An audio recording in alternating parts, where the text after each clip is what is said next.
Yeah, something like that.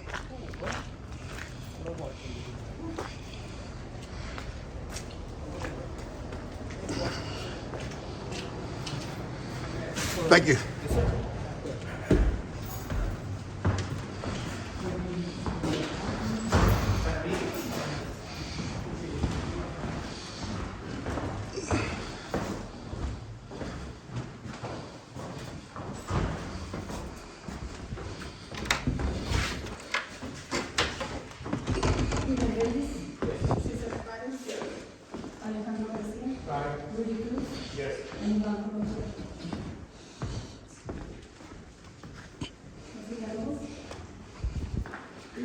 Yes, I'm sorry, I couldn't unmute.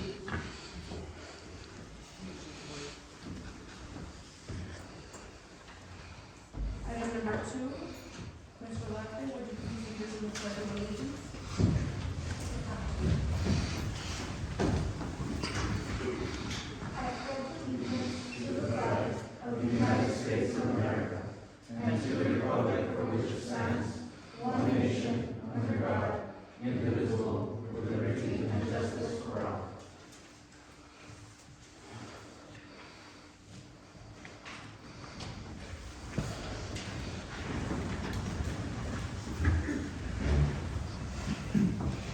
Item number 4, establishment of quorum.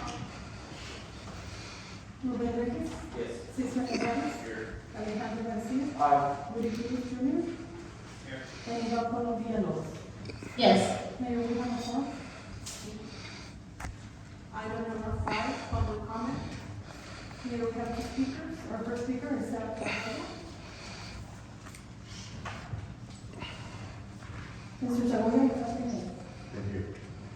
Good evening, council. I wanted to come in person and talk about 3 items that have been bugging me. That's okay. The first one that I wanted to talk about was the Roberts Rule of Order. Mayor, you're the one that conducts and directs the meeting. And so there's 3 things that I did some research on.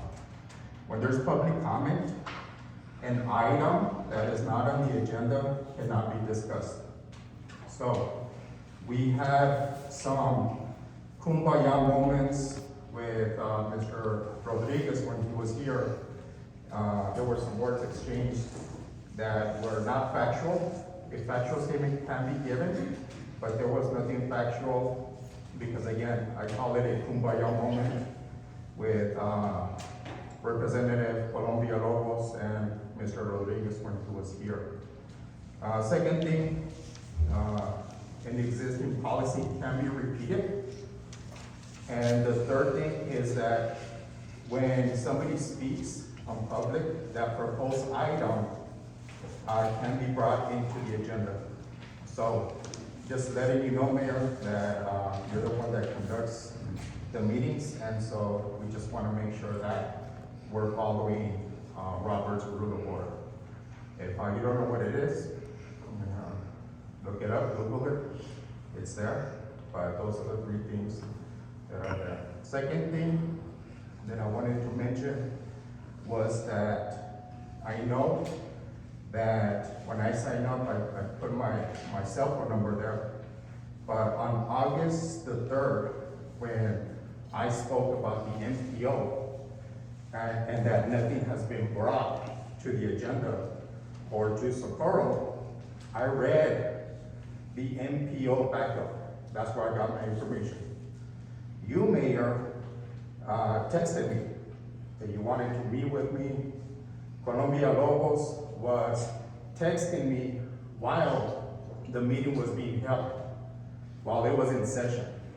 And so I have the text messages, so I do want to set up a meeting with the city manager, possibly with the attorney, if, because I do have a lot of information here that now, as we've had other speakers speak about the MPO, it now makes sense of why the mayor and Colombia Lobos wanted to debunk my factual points.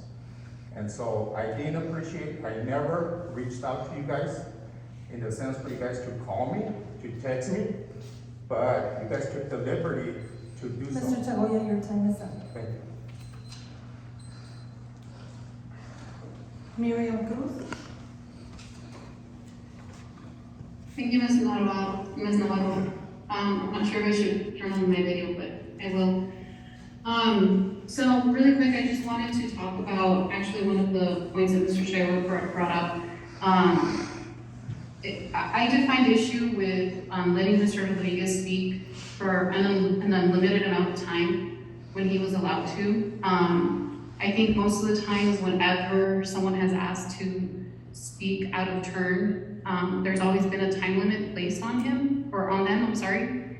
And I feel like he should have gotten the same treatment. I was actually very annoyed at that meeting because I think he went on 15, 20 minutes. And I had been waiting for that meeting to, move on, because I was gonna speak on an item. And that item ended up being deleted.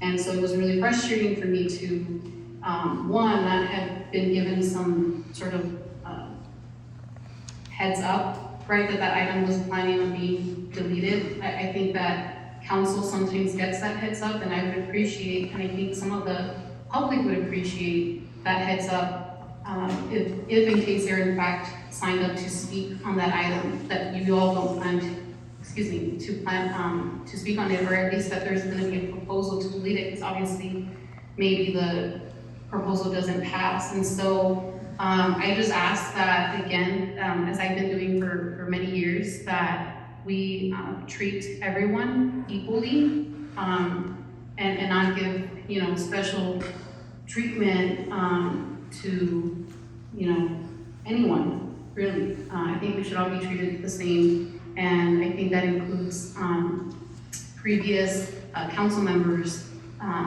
that want to go on. And so I think he even mentioned at the beginning when he made that request that he only wanted 5 minutes or something like that, but because you guys didn't put a limit, he just went on and on. And I know that's particularly frustrating because you all do have a lot of items, especially today, a lot of important things to discuss, and I just don't think it makes sense to allow someone to go on and on about something, because he also repeated himself many, many times, and was saying the same thing over and over again. And I think at that point also, Mayor, with all due respect, that would have been a good opportunity for you to, say, there's nothing new being said, we've given you your chance, let's wrap it up, right?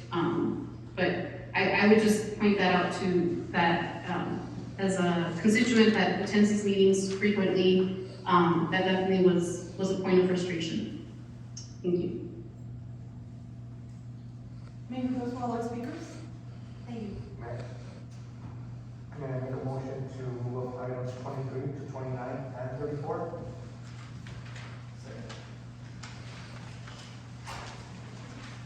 Ruben Reyes? Yes.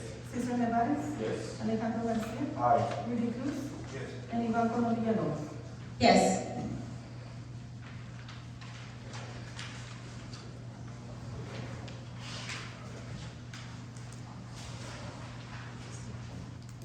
Item number 23,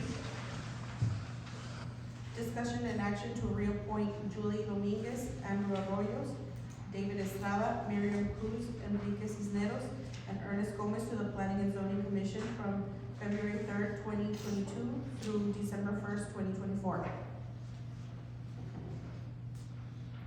Motion to approve. Second. Ruben Reyes? Yes. Cesar Nevares? Yes. Alejandro Garcia? Aye. Rudy Cruz? Yes. And Iván Colom Villalobos. Yes, and can somebody repeat the items we moved up so I can just pull them from my file? I'm sorry, I didn't hear all the numbers. 23 through 29 and 34. Thank you.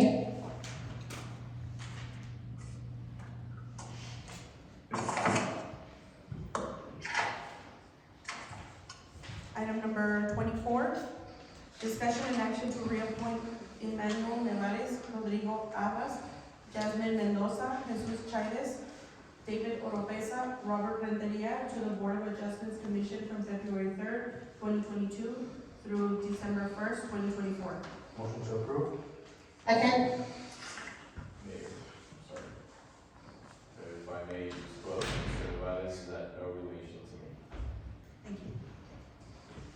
Ruben Reyes. Yes. Cesar Nevares. Yes. Alejandro Garcia. Aye. Rudy Cruz. Yes. And Iván Colombia López. Yes.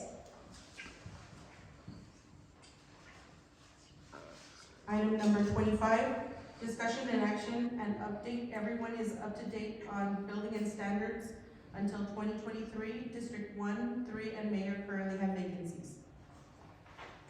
Motion to approve? Second. Second.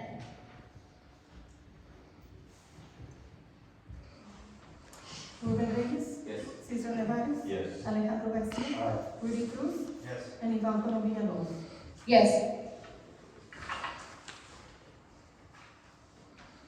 Item number 26, discussion and action to reappoint Albert Ortiz, Alex Miranda, Andres Chavez, Claudia Olmos, Ruben Garcia, Carlos Ortiz to the Civil Service Commission from February 3rd, 2022 through December 1st, 2026. Motion to approve. Second? Second. Ruben Reyes. Yes. Cesar Nevares. Yes. Alejandro Garcia. Aye. Rudy Cruz. Yes. And Iván Colombia López. Yes. Item number 27, discussion and action to reappoint Diana Nunez, Roxanne Jurado, Gina Cordero, Ruben Garcia, Howard Capshaw to the Ethics Review Board of Commission from February 3rd, 2022 through December 1st, 2026. Motion to approve. Second? Second. Ruben Reyes. Yes. Cesar Nevares. Yes. Alejandro Garcia. Aye. Rudy Cruz. Yes. And Iván Colombia López. Yes. Item number 28, discussion and action to reappoint Mary Perez, David Estrada, Andrew Apodaca, Ricardo Rocha to the Historical Landmark Commission from February 3rd, 2022 through December 1st, 2026. Motion to approve. Second? Second. Ruben Reyes. Yes. Cesar Nevares. Yes. Alejandro Garcia. Aye. Rudy Cruz. Yes. And Iván Colombia López. Yes. Item number 29, discussion and action to reappoint Finance Director Charles Casiano, City Manager Aliana Rolante, Council Representative Iván Colombia Lobos, Council Representative Ruben Reyes to the Public Finance or Investment Board of Commission from February 3rd, 2022 through December 1st, 2026. Second. Ruben Reyes. Yes. Cesar Nevares. Yes. Alejandro Garcia. Aye. Rudy Cruz. Yes. And Iván Colombia López. Yes.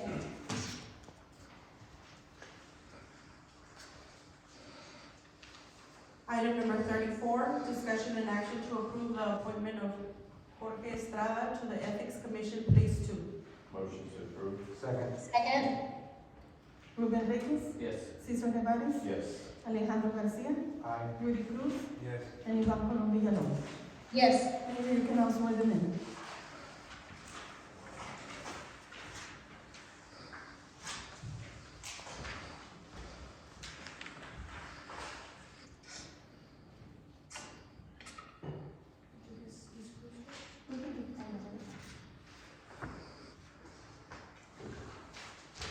Judge Salas Mendoza, are you there? Yes, ma'am. Will you go ahead and swear Ms. Cruz in, please? Yes, ma'am. Ms. Cruz, if you'll raise your right hand and be sworn. I state your name. I, Marian Cruz, Do solemnly swear or affirm do solemnly swear or affirm that I will faithfully execute that I will faithfully execute the duties of the office the duties of the office of the Planning and Zoning Commission of the Planning and Zoning Commission of the City of Socorro, Texas, of the City of Socorro, Texas, and will to the best of my ability and will to the best of my ability preserve, protect, and defend preserve, protect, and defend the Constitution and laws the Constitution and laws of the United States and of this state. of the United States and of this state. Great. You want me to do the statement too? Yes? Yes, please. Right, Ms. Mayor? I couldn't hear what you said. That we're gonna There's do, a- Yes, Go ahead. go ahead. I state your name. I, Marian Cruz, Do solemnly swear or affirm do solemnly swear or affirm that I have not directly or indirectly paid, that I have not directly or indirectly paid, offered, promised to pay, contributed, or promised to contribute any money or thing of value, or promised any public or employment as reward to secure my appointment or confirmation thereof. Congratulations. Thank you, Judge. Thank you. Congratulations. Thank you, and thank you for appointing me.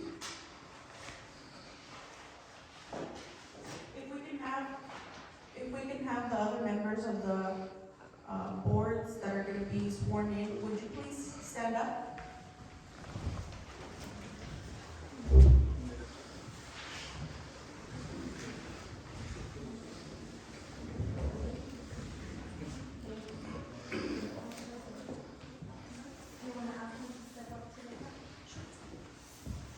Would you please step up to the front?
Testing.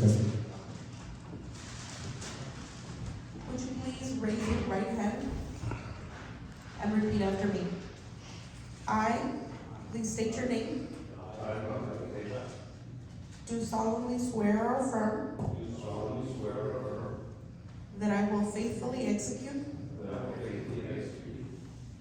the duties of the office of the City of Socorro, Texas, and will to the best of my ability preserve, protect, and defend the Constitution and the laws of the United States and of this state. Please keep your right hand raised and repeat after me. I, please state your name.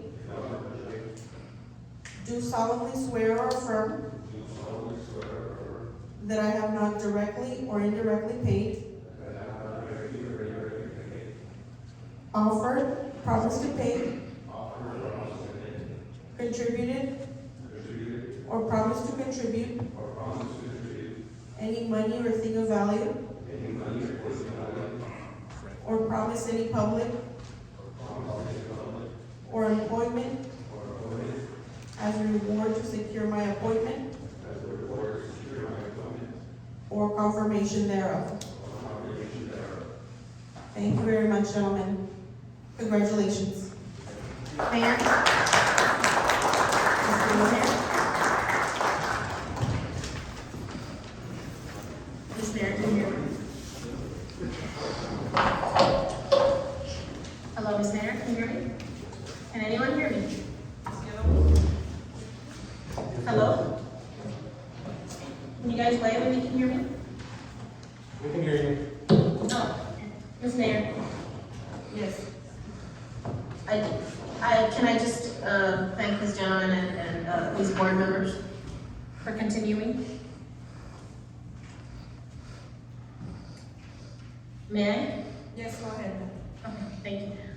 I'm sorry I'm not there in person. I hopefully will be there soon after my next surgery. But, which is coming soon, but I wanted to thank every single one of you for sticking around. I see a couple of members that have been here for a long time. Thank you so much. I know it's not easy, but you're doing important work, and we really, truly appreciate it. I know I do, so I wanted to thank you personally for coming in, swearing in, and continuing the good work.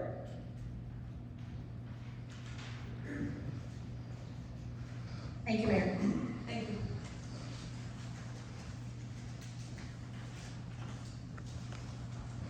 Moving on to presentations, item number 6, presentation by the Mainland Council of Governments Executive Director, Annette Gutierrez. Mayor, Yes, Mr. Cruz? this is my agenda item that I'm bringing to the table today. Good evening, Mayor and Council. I'm going to state briefly here the reasoning why the City of Socorro should hold a voting seat at the Rio Grande Council of Governments. So through the participation of our city at the COG, this will provide a voting seat aside from the current general membership that we hold right now. And being at the COG, it's going to be an essential resource to the success of our city through the technical assistance, trainings, grant applications, and funding requests. The City of Socorro can also make advantageous strides towards the allocations of other funding sources other than those from our grants department. The City of Socorro relies very heavily on grants, and I feel that holding a voting seat at the COG is going to enable the city to allocate some of those funds that are coming down from the state level here. And I've been in contact with Ms. Annette Gutierrez, who's on the air with us today, and I want to thank you for joining us today, Ms. Gutierrez. Go ahead and take it away. All right, well, thank you so much. First, I want to apologize for not being in person. I thought, just out of an abundance of caution, I would present from my home due to the weather. But I just wanted to just take a few moments of your time because I know how busy the city council meetings are. Just as a reminder who we are and why we think this is a great idea for you all to be part of the board of directors of the Rio Grande Council of Governments. So my name is Annette Gutierrez. I'm the executive director for the council. I've been with the organization since 1999, and I've been serving as the director since 2009. And so with our organization, it's member driven. We have members of local governments who participate within the organization. And so we cover a 6-county region in far west Texas. Those counties briefly include Brewster, Culberson, El Paso, Hudson, Jeff Davis, and Presidio. And then we also have Diana County and Las Cruces as member governments of ours as well. The way that councils of governments are utilized in Texas primarily is through what we call pass-through funding. The state of Texas receives funding from several funding agencies on the federal side. Those monies then flow through to state agencies, and then in turn, those state agencies pass that funding along to councils of governments, where we in turn work with our communities in utilizing those resources. One of the greatest or the largest divisions that we have at the Council of Governments is the Area Agency on Aging. And so Mr. Victor Reta is a great partner of ours through the Senior Nutrition Program. And so that's one of the programs that you may recognize that in terms of familiarity and what we do. That's one of the ones where we actually pay for the meals, but we coordinate with the City of Socorro in terms of the meal planning and what we're going to be paying per meal, as according to the rules and regulations that have been set forth for us. Now, in my discussion with Representative Cruz, it really is a no-brainer, and I apologize for not having thought of this sooner. I think that maybe like you may be sharing the same situation in terms of COVID. We are lucky enough just to get in front of the next day in terms of what we're dealing with, and so I think I had a little bit of that short-term vision as opposed to long-term. And so what I would like to do, and just to inform you all, is that at our next board of directors meeting, which will be February 25th, I will be presenting an agenda item to form a bylaws committee. With that committee, I anticipate that the board would approve that. We would then gather volunteers from the board to look at our current bylaws and see what items need to be revised. Currently, the structure is such that The committee, the board members are that we have 3 members from El Paso County, 3 members from the city of El Paso, our 5 county judges from rural areas. We have a member who represents the smaller communities in El Paso County. That right now is being held by Alderman David Cantu. We also have a counterpart to him in the rural areas. And we also have a member of the Socal tribe, the governor. We have membership from the El Paso Community College. And then we also have El Paso Independent School District and a special district. And so what we'll be looking at is how we want to revamp. I will be asking to revamp that structure to where we can have a permanent seat for City of Socorro.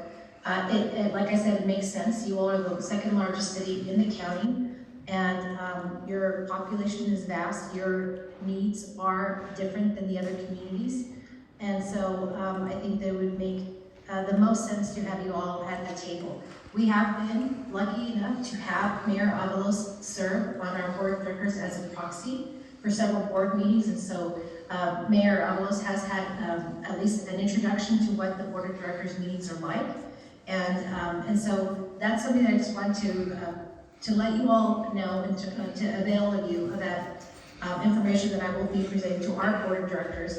And then also, just in addition to that, there have been discussions also in terms of our other committee memberships, looking at ways and how we might be able to structure that to see if there's any opportunities for City of Socorro members to participate. The final thing that I will leave you with is that with our board of directors, the structure is such that only elected officials are allowed to serve on the board. And so just envisioning that this would go forward, the process would be that we have these bylaws that we propose, we're going to revise, we're going to get that approval from the board of directors, and then once that's completed, we'll present this to our general membership in September of 22, and then come October, our first board meeting for fiscal year 23, we anticipate that there will be a board seat for City of Socorro at that time. Are there any questions for me in terms of the programs that we operate, or just the potential timeline that we're looking at for membership to our board of directors? Ms. Gutierrez, I do have a question. Can you hear me okay? Yes, sir. Okay, and then I'm gonna ask for you to stay online for the next agenda item because it does pertain to the COG, but on a different committee, and I think you can help us out with that. Okay, so you don't foresee Socorro holding a seat until 2023 if the revisions are made in September? I was under the impression that October, Socorro can hold a seat, but you're saying 2023? Oh, well, I'm saying fiscal year 23, Gotcha. but the actual calendar year will be October of 2022. Understood. Okay, thank you so much. I appreciate that. Motion to approve? Second. I got a question. To get the seat, do we have to bring it back as an item? Or? Correct, so once it gets approved, then we would place an item on the agenda to appoint somebody from council to sit at the board. Thank you. Any other questions?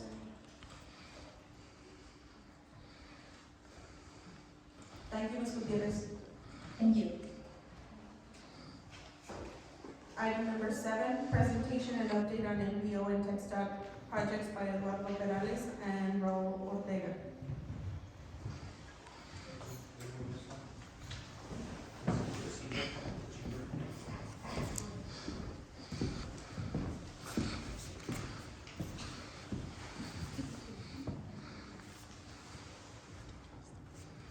Mayor. Yes, sir. Okay, so this is also my agenda item. I'd like to bring it up here. Just bear with me here, if you don't mind. Okay, so as promised, being appointed to the NPO, I did promise to this council and the business of Socorro that I will be providing periodic updates at what's taking place at the NPO level. But at the same time, I reached out to the gentleman from TechStop, and I appreciate y'all coming down here, especially on the snowy day, right? The snow only lasted 2 hours, but you guys are here. They're going to update the residents and this council on what improvements have been made in our area and what's coming along for the future. And they've also requested an update on all projects that are currently taking place here in Socorro, so that way we're getting direct information from TechStop. Go ahead, gentlemen. Mayor, Council, thank you for the invitation again. Like I said, we're providing this text out update for the city of Socorro. So my name is Eduardo Morales. Sorry, can you hear me? You want to hear me? Yeah, right here.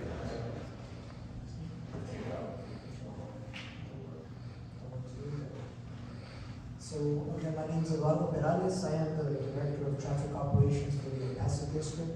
And we're going to go into a two-phase presentation really quick. The first one, I'm in charge of all of the operational improvements that for the district and safety projects. So it ranges a little bit more in a small to medium scale project. Again, operational meaning more of the mobility for the traveling public. And safety, obviously, we are going into the industry, which we've had a fatality in our roadways since November of 2001 every day. So we want to hit that speed. Again, it ranges from our speed limits to our traffic signals to our pedestrian safety. So we'll talk a little bit about that. So again, these types of projects that we have, this is a little bit busy, we're going to go a little bit more in depth. This is what we have going on throughout the city. First one, I want to go ahead and talk about the synchronization of our signals that we have along the three main corridors, which is Socorro, Alameda, and North Loop. Synchronization is kind of what it is as far as having all the signals working together. We do counts, and it's a feasibility study that goes through the corridor. The first one we did is Socorro Road. We implemented this one in November of this year, or last year, sorry. And it just goes from Wayne Road all the way to Hammond. The second one is North Loop. So in North Loop, we have from Inglewood up to Horizon. And this one, again, we implemented that one in November as well.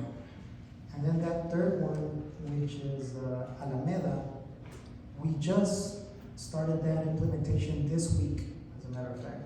That one goes from Nevadas all the way to the cutoff, which is second 1111. So again, we're in that pattern. We're in that phase of evaluating. Traffic patterns have changed, so we have gotten a lot of calls about our constituents out here in Socorro that they're not working properly.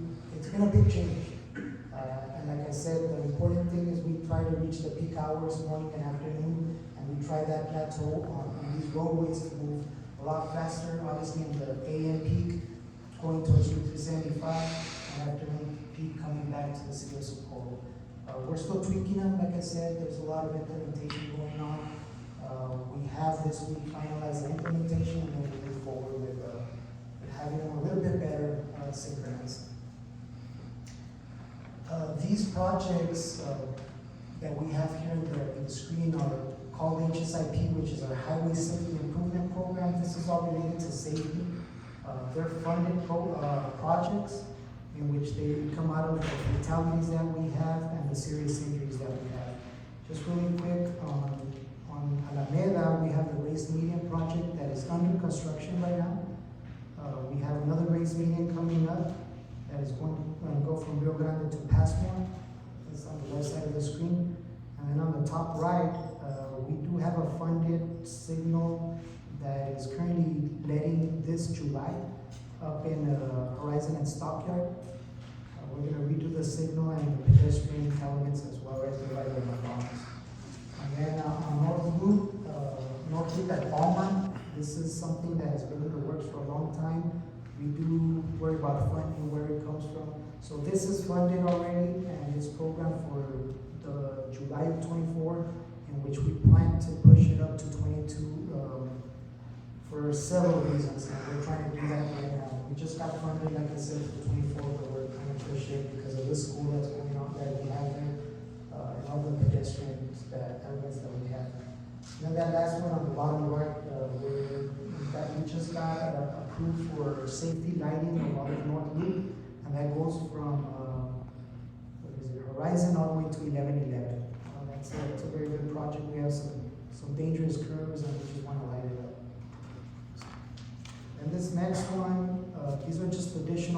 projects, small projects that they're not funded.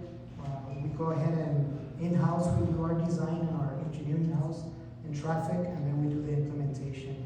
Just really quick, on the top right, we did already in 2019 lower the speed along North Loop from 55 to 45. We get a lot of those requests of lowering the speeds.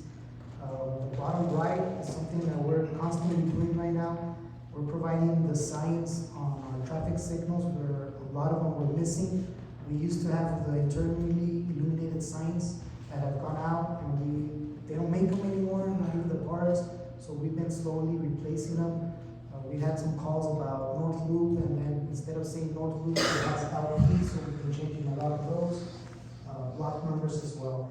And the top left, we are in the process of doing a speed study along FM 258, which is Socorro Road, and we get a lot of that as well. I'll touch a little bit more on that on the next slide. And then we have a little business district right here by, what is it? It's close to there. I think we have a brewery and a restaurant. So we're looking at some treating for pedestrian safety right there. Again, all this is in-house. And with that, at Buford, we've analyzed that intersection. It does warrant for a signal. That's the first thing that we would need to do. It doesn't mean that we're going to install it. There's a lot of challenges there. Right of way is always an issue on Socorro Road, but we are looking at that. So again, I know this is very busy, but if you take a look at the bottom where it's color coded, this is the speeds along Socorro Road, and it just varies so much, going from 30 on the blue to the left, and then goes all the way to 40, 50, back to 40, 40. So what we're trying to do is on the very bottom, we're just going gradually the increase.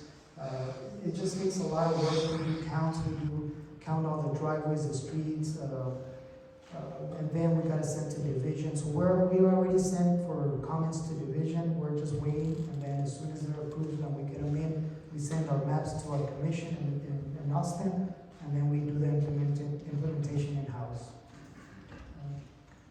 And really quick, this last one is what I was talking about as far as the business district that we have around Socorro Road. So we're looking at installing some flashers and maybe that traffic signal right there at Buford. There's a big angle that comes into place. It comes at an angle, plus there's a big horizontal curve. We understand there's a lot of pedestrians movement right here, so we're the works, and we're talking to the property owners right there, and we're doing our part, and that should, hopefully within the next few months, we'll have something out there. And with that, I'll hand it over to Ro. Thank you, Eduardo. Mayor, Council. My name is Robert Ortega. I'm the Director of Transportation Planning and Development for the El Paso District TxDOT. So Eduardo did a really good job of doing a deep dive in what he's looking at, his office is looking at in terms of operation. So I'm gonna zoom out a little bit and provide a little bit more of a general TxDOT update for you all. Okay, so this first slide here, if you're not all aware, but we do have a project tracker, and I have a link there for you. You can easily search any section, of the state and what projects are ongoing from a 2-year construction standpoint to all the way to a 10-year and to a corridor study standpoint. So it's really good. A lot of good information that can be found in the project tracker. So I do really highly encourage the use of this link here. Okay, next slide. All right, next is just big picture stuff. So our east area, area office, they handle all the east, Hudspeth and some of Culberson County. And so Socorro does fall under our east area office for construction projects. So I just kind of want to give an idea of, how many projects we have in construction right now in our east area. Next slide, please. Same thing for the west area. We have several projects going on in the western part of our district. Next slide here. And here just total. So we have a total of 57 projects out in construction right now from our Alpine area office, east area, and our west area. Totaling over $600 million of projects in construction as of right now. So every month we let new projects, so that amount just increases. Here in this slide, you're going to see our letting volumes per fiscal year for the entire district, for the 6 counties that we take care of for the El Paso district. So fiscal years, I just want to point the attention to fiscal years 22 and 23. So those are subject to change. You know, some projects do shift around, but they're looking pretty healthy. We're in the 300 million range, $300+ million range on those 2 fiscal years. So it is looking pretty healthy for the El Paso district. Next one. All right, so I know this project's outside of the Socorro area, but we all know I-10 is a big feeder to all the sections of El Paso. So our I-10 Connect project at the Spaghetti Bowl, just wanted to give an update that it's substantially completed already. That's a major milestone for us. This is a $97 million project that we led back in 2018, so we're really proud of this project. So if you haven't seen it already, you know, go check it out, go drive it. It's really beautiful. Another one, and again, you know, it's outside of the Socorro area, but this network obviously feeds traffic into the Socorro area. This is Loop 375 from the Bob Hope area all the way to the Zaragoza port of entry. And so you can see several projects there on this network map here. But really what the intent of this project is really to get those trucks off of Loop 375 that was creating such a safety hazard. And so in partnership with the city of El Paso, which they had their Wing Road project, we've been pretty successful getting those trucks off of Loop 375 and eliminating the safety hazard there on Loop 375. Next slide. So from that network, this is the phase of construction that we are in right now. It's pretty much adding widening the main lanes to 3 lanes in each direction from Bob Hope to the port of entry. And so that project is ongoing. That has a construction cost of about $75 million. So that one, we do have about a 3.5 year time frame for construction. So, you know, you'll see a lot of traffic control going on in that area, but that is what's going on is the widening and also the widening of the bridges at each of the intersections. And here's a picture here. So on the top left, to get your orientation there, this is 375. Top left is the Walmart.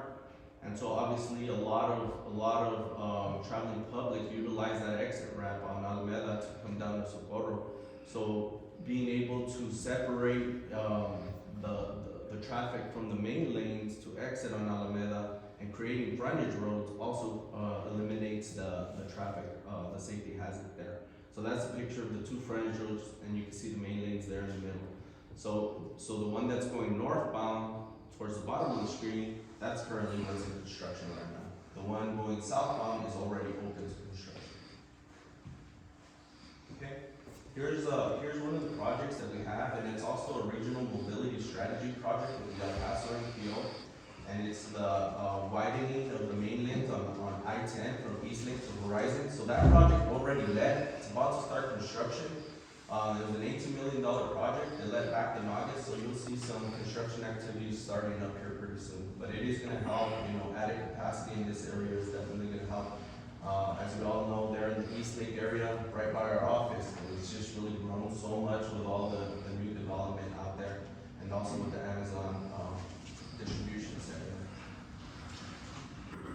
Okay, so Mr. Perales already touched on some of this. So some of the safety projects that we were able to put out for construction. So we put out quite a bit of raised medians, safety lighting, and pedestrian enhancement, safety enhancements. Two of the projects that we put out that's, you know, particularly in the Socorro area is of course the Alameda, just east of or just south of the Loop 375 between Inglewood, Passmore's one. Also on Horizon from North Loop to FM 1110 is another section of this safety projects. Right. Here we did pull the list of all the projects that we have, at least short term, all the way to 2024 in terms of projects that we have with already construction funds for it. I did highlight the local led projects, so we are working closely with the city of Socorro in terms of working with their consultant. So the reason why TxDOT's involved is there's federal money involved, so we have federal oversight over those projects, but those are the projects that we work closely with the city of Socorro. This is one of them, Rio Vista Bridge Replacement Project. That one did get replacement funds. That's our category 6. That's our bridge replacement funding category. And this project is being designed and being led by the city of Socorro. We do have tax office federal oversight. We are working with the city of Socorro's engineer on this one. So this one has a lead date of July of 22. Next slide. And also Bowlby Bridge replacement is another local led project that we're working with the city of Socorro. Again, our role is our federal oversight, and this project's also set to lead in July of 22. Has $1 million category 6 funds. Here is a quick snapshot of the El Paso MPO regional mobility strategy. And so it involves all the local entities, TxDOT, and all the regional priority projects that's on this list. And just to give you an update here, next slide please. We have four Keystone projects that we have throughout the city. And this is also aligns with the regional mobility strategy. And here I just really wanted to provide you all take the opportunity to provide the update of these Keystone projects that we have and just give you guys a general update. First one is ArtCraft. So this one is funded for construction. So over there in ArtCraft through the Santa Teresa Port of Entry, we are getting some oversight loads passing through there that are eventually getting onto I-10. So this project is going to alleviate and help that situation by us designing and constructing some direct connect ramps. Currently, we do have it set for a May 23 letting for construction. We are currently evaluating that timeline due to the environmental studies scheduled to be geared towards the later part of this calendar year, and still the potential need for right-of-way acquisition and utility relocation. So we are reevaluating that. And that's a picture of one of the wind blades that passed there. So you'll see that's off of ArtCraft and I-10. Okay, next one's Borderland Expressway. This one, what we did is we were pretty strategic about the funding on this one. So we did break it up into 3 different phases so that we could go ahead and clear the environmental and start and continue with the project development process. So phase 1 is the one that's closest to lead for construction. And phase 1 would be the frontage roads that you see there in the middle. And that one's a $20 million job. Next one's our Downtown 10 project. So here I just provided the milestones. We're pretty busy on this project, you all have heard. So we do have a 55-mile corridor study, segment 2, which is the downtown section, executive utopia. This is the first segment that we're working on the preliminary engineering phase, which is NEPA process and the schematic design. So we're scheduled to have an environmental clearance fall of 2023 on this project. Next slide. Here's just a sneak peek of the actual renderings that are still under development, but here it gives you a picture of the actual project. There's the preferred alternative has not been selected for this project. We have 3 viable alternatives currently, along with the no build. But here are some renderings, and they are subject to change. The project team is still refining the design on this. And here is the website to the Downtown 10 webpage. We do have an email address should anybody have comments or questions that they would like to submit to the project. Corridor studies. So these 7 corridor studies we have complete. We have the Reimagine I-10. We have the Horizon already complete, and the Alameda corridor study already complete. So from those corridor studies, there have been identified short, mid, and long-term projects for a lot of improvements throughout those areas, and that's where we pull the projects, put them into consideration for funding, then they go on to construction. So that's kind of the first step before anything happens in terms of the studies.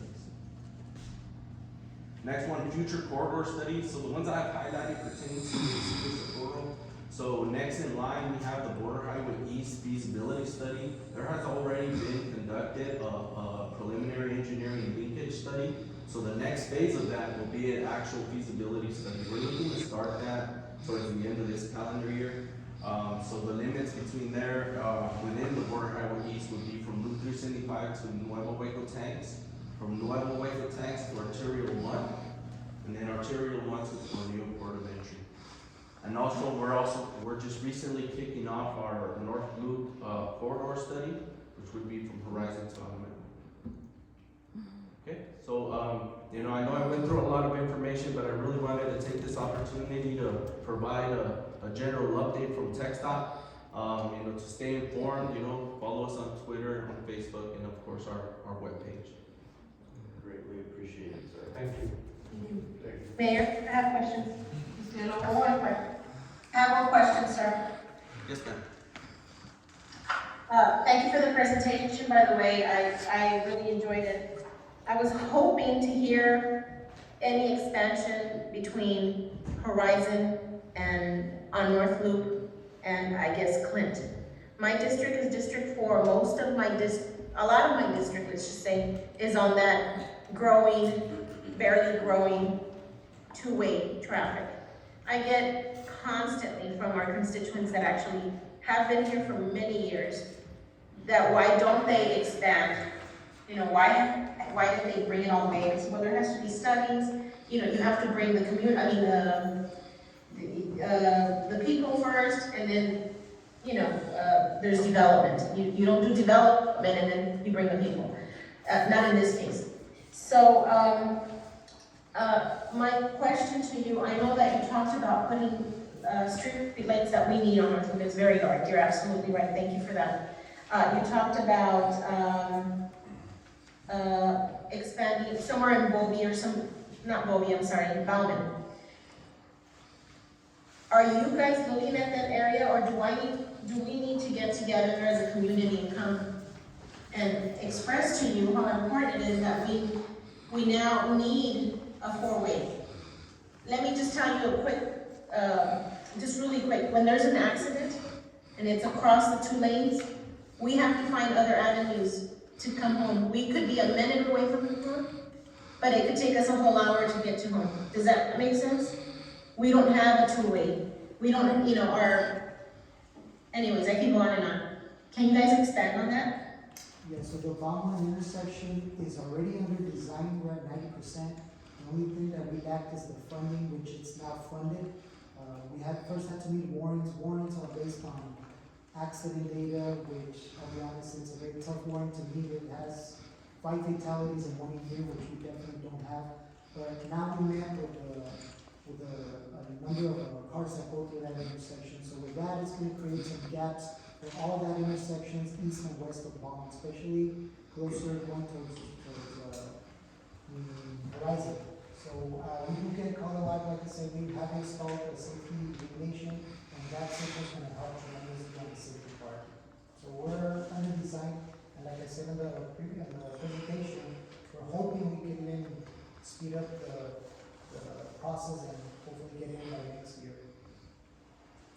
Okay, how about the four-way lanes? Continue from Horizon on North Loop to Clinton. Let's just say that. Clinton, Tornillo, Fadens. I'll expand on that. That's part of expanding and continuing North Loop before it gets east of the Right, so as I mentioned in my presentation, so we are looking to kick off already our North Loop corridor study. And so from that corridor study, that is the first step before we can get it into a project. Of course, being able to do a widening is added capacity.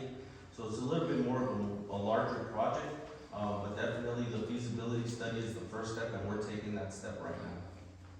And we'll be more than happy to continue to provide you updates as that corridor study progresses. Thank you. Thank you for the information, sir. Mr. Ortega and Mr. Perales, I want to thank you all again for coming down to our city and providing this update. We look forward to a continued partnership with our city alongside TxDOT. We have plenty of development coming up in the future, and it only makes sense to brief you all as well from a city to let you know of future expansion and growth, so that way you all can plan for the future and building those the infrastructure that's needed for transportation. So thank you all. Thank you very much. Thank you. I'd like to make a motion to move item 38 on up, since we have this, Gutierrez still on the line. Motion to approve? Second.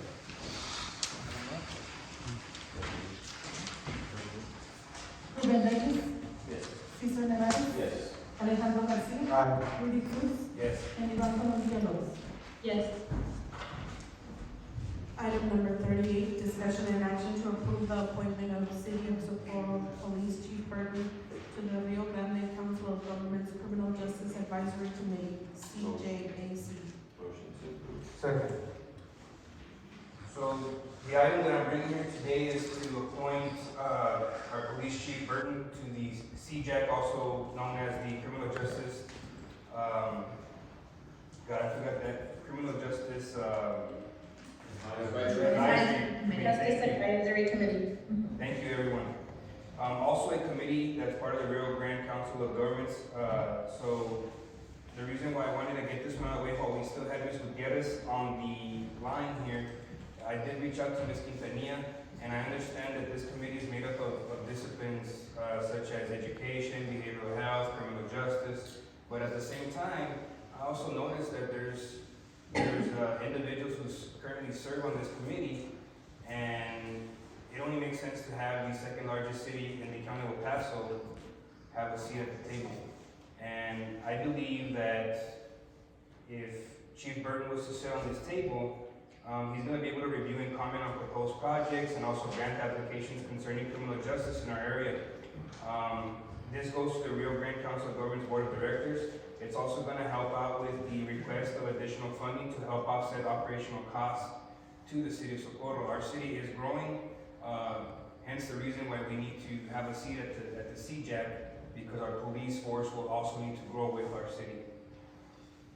Ms. Gutierrez, I just wanted to reach out to you, and I know that the CJAC is not your thing. I know it was Ms. Quintanilla, and I reached out to her, but I think that you can also provide some insight on how we would be able to hold a seat at the CJAC.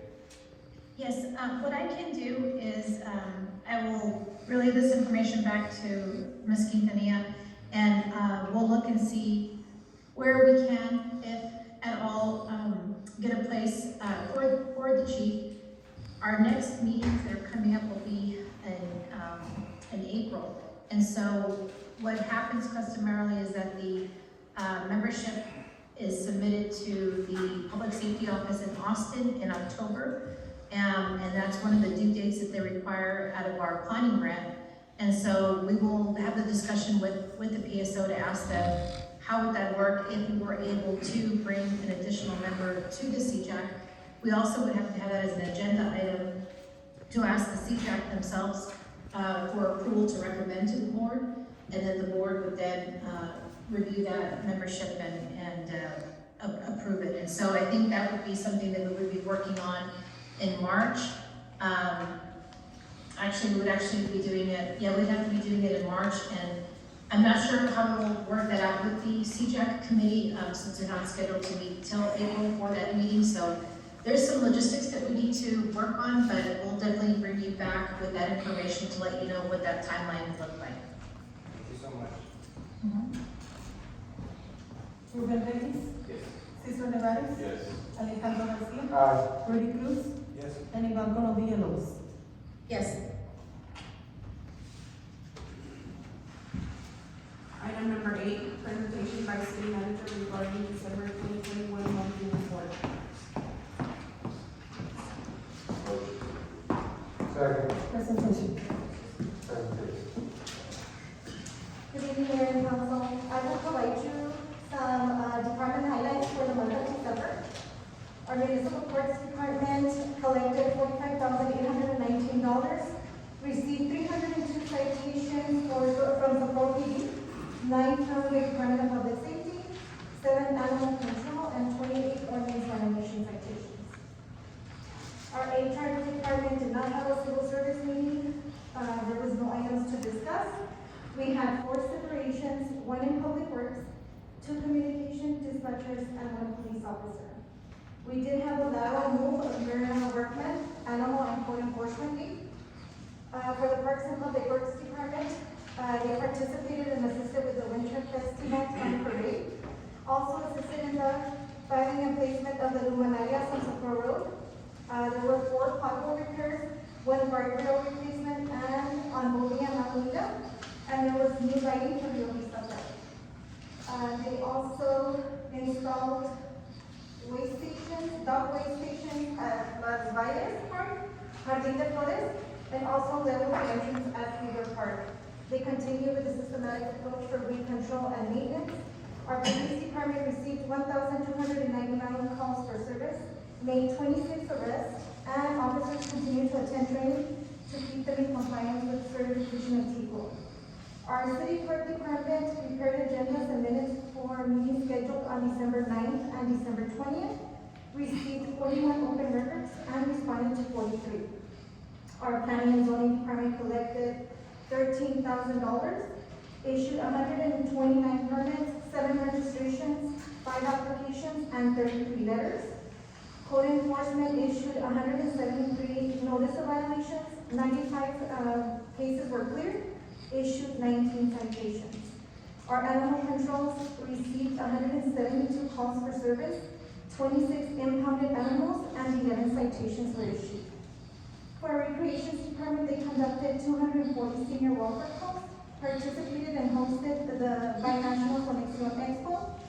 The Winterfest and Parade were a complete success. There was no HLC meeting due to lack of quorum, and kept up with all social media platforms, media inquiries, and press releases. Our IT department was under phase 3 of the new public computer stations at Chayo Colaca, assisted with all city council and commission meetings, and troubleshooted all IT-related issues throughout city departments. Our grants department was awarded $750,000 to the Community Initiative, nonprofit organizations from Andrew Mellon Foundation, submitted application to the National Trust for Historic Preservation, telling the full history preservation fund, requesting $50,000 for 1 full-time public humanities coordinator. Reconciled and submitted reimbursements requests totaling $325,000 for the city's CARES Act expenditures to El Paso County. Provided stormwater management training to municipal employees. And our city auditor is a planning Bayfield management system internal audit for fiscal year 2021. And that completes our items. Do you all have any questions? Thank you. Thank you.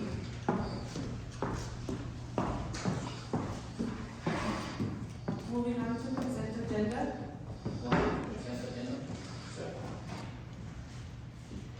Ruben Reyes, Yes. Cesar Nevares, Yes. Alejandro Garcia, Aye. Rudy Cruz, Yes. and Iván Colom Figueroa. Yes. Moving on to our regular agenda.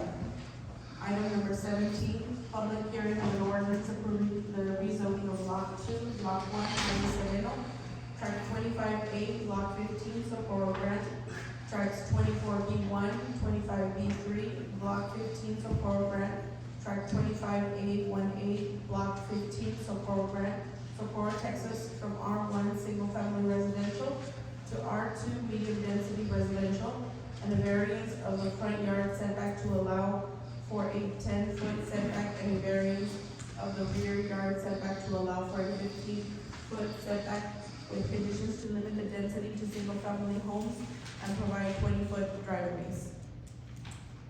It is now 7:04 p.m. Public hearing is open.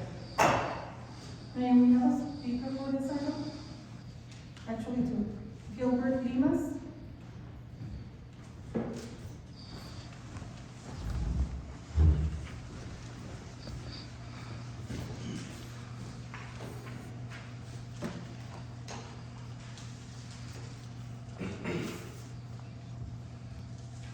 Good evening, Mayor, City Council members.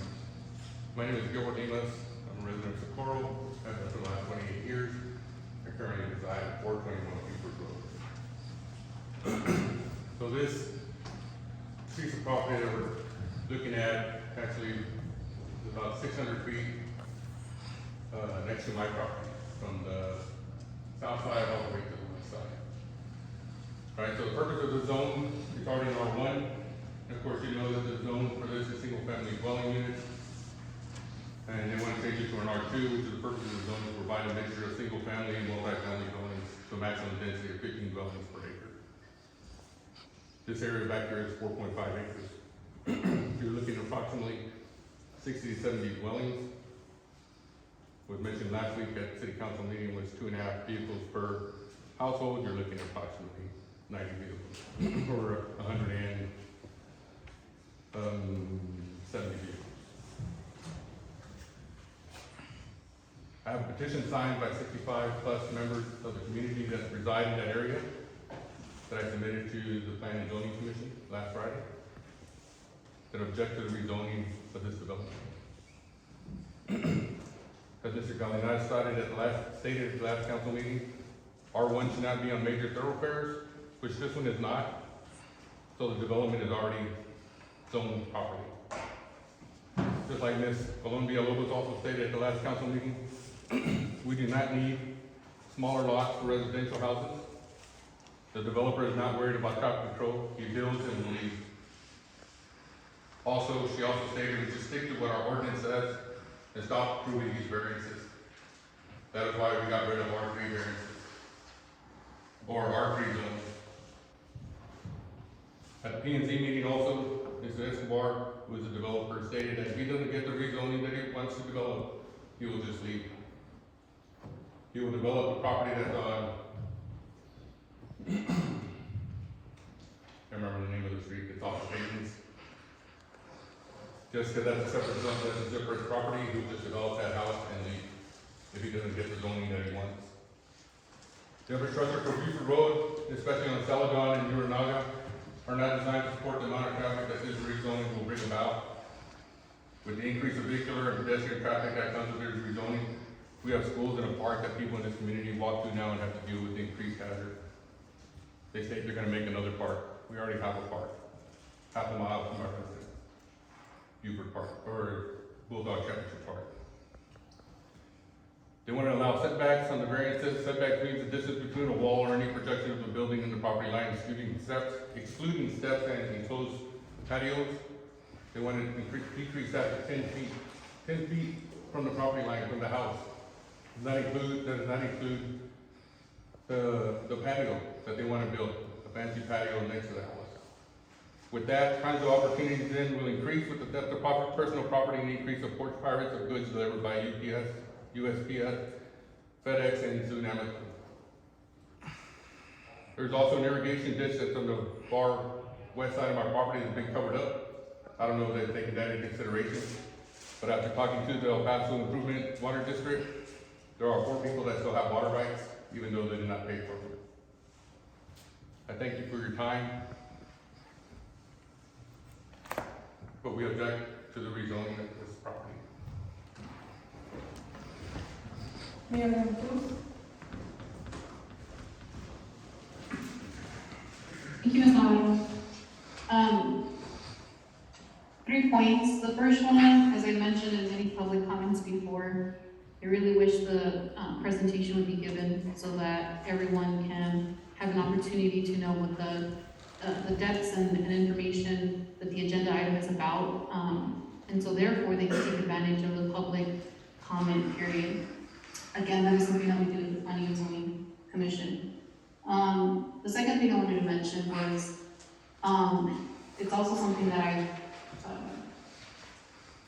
I've seen proposed in the Planning and Zoning Commission, that we have someone from our commission come to city council meetings and provide more background in regards to agenda items that we discussed. Obviously, this was one of them.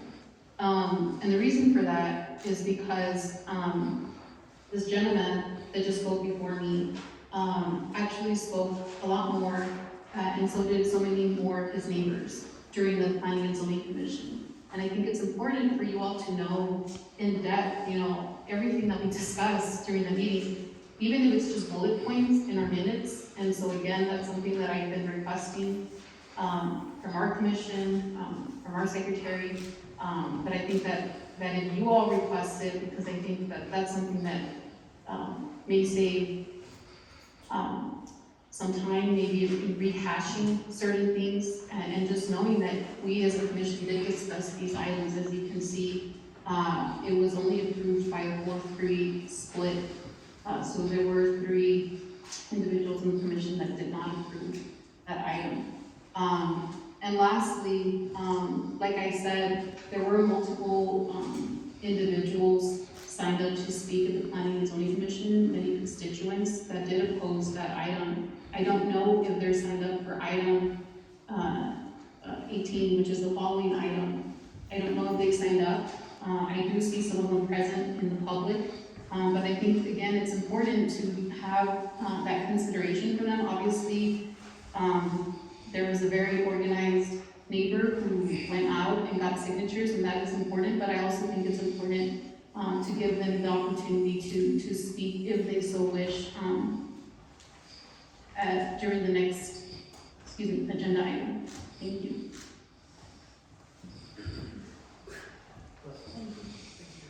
May I wish to speak, if I can? Oh, sorry, yes, you're absolutely right.